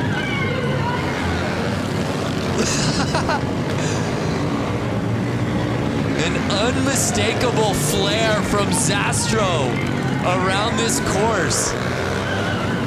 Oh, the chicken! The chicken hit the ground. The farmer could not control his chicken. What's the 3-wheeler doing? Chicken's down. Elvis is running it. Who's going to catch the boas? As he's making his laps. Nine laps to go. I'm kind of hoping he makes somewhat of a mistake so somebody catches up to him. I just hope that he does win it so we can ask Diana during the winner's interview what exactly he's going for on this look. I want that lawnmower. Hey, Diana, can you hear us? I can hear you. I think what I am going to be asking him is just, was Elton his inspiration? I think he's going to say yes. But you know what? I really do have to give a shout out to the guy who's in the red jumpsuit, the number 77, John Dunbar. He actually works for Harley-Davidson, and he has this little boonie bike that he basically contracted together. It almost looks like it has a sidecar.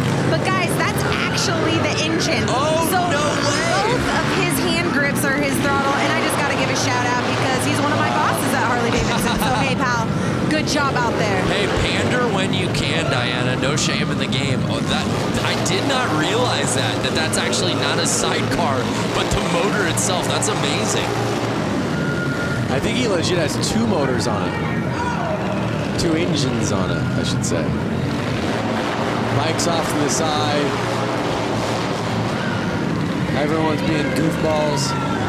And I saw 2 the laps to checkered go. out. Did the checkered come out? The checkered came out. I don't know if there's confusion out on the course. I think they're just trying to get him off the track. Get your goofballs off the track. So Zastro. Uh-oh. Joe is freaking at Goodland. He's letting it go. The farmer. Hey, if you can't burn out in the goofball class, when can you, Lance? He's trying to shut his bike off. Stop, stop. And you see the police lights shining through the kit. What came first, the chicken or the hen? I think the chicken. And they're not getting off the track. No, they're not. Can you blame them? I want to see a wheelie for an entire lap. It can happen. It can happen. So that was awesome. Let's relive that first lap. Look at that save, though. And let's not forget, he being the farmer and the chicken, the farmer and the Dell, won this race last year as a police officer. But it was Zastro in what I believe to be 70s Elton John garb taking the win.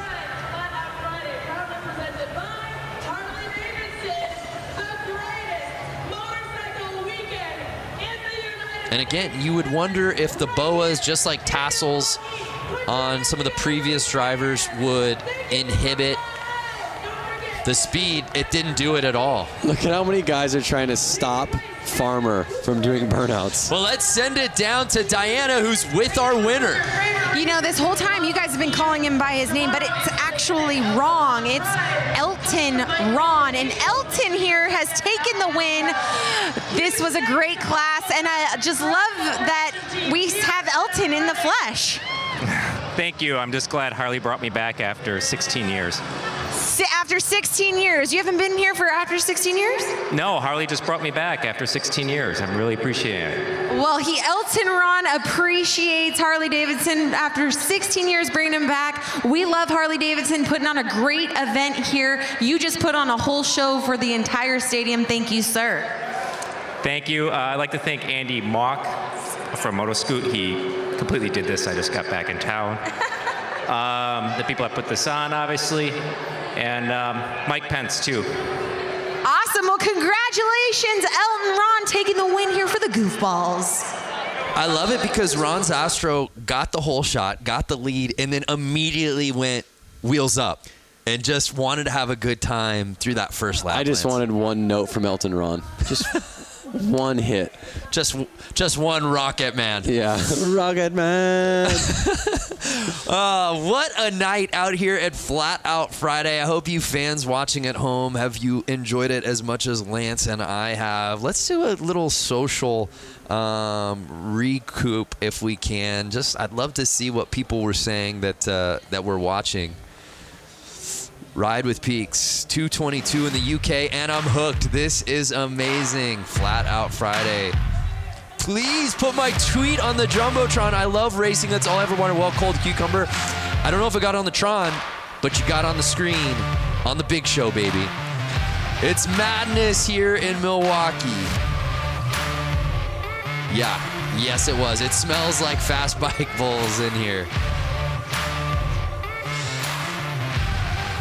What a night It's been so much fun, Lance. Hey, let's head down to Johnny for his final thoughts on the night. Johnny, you made your broadcast debut. What'd you think of your first Flat Out Friday on the microphone? Wow, man, that was. I think that was the way to win the night. The racing all night long was incredible. I don't even know what to call that. I don't know if it was a race or just,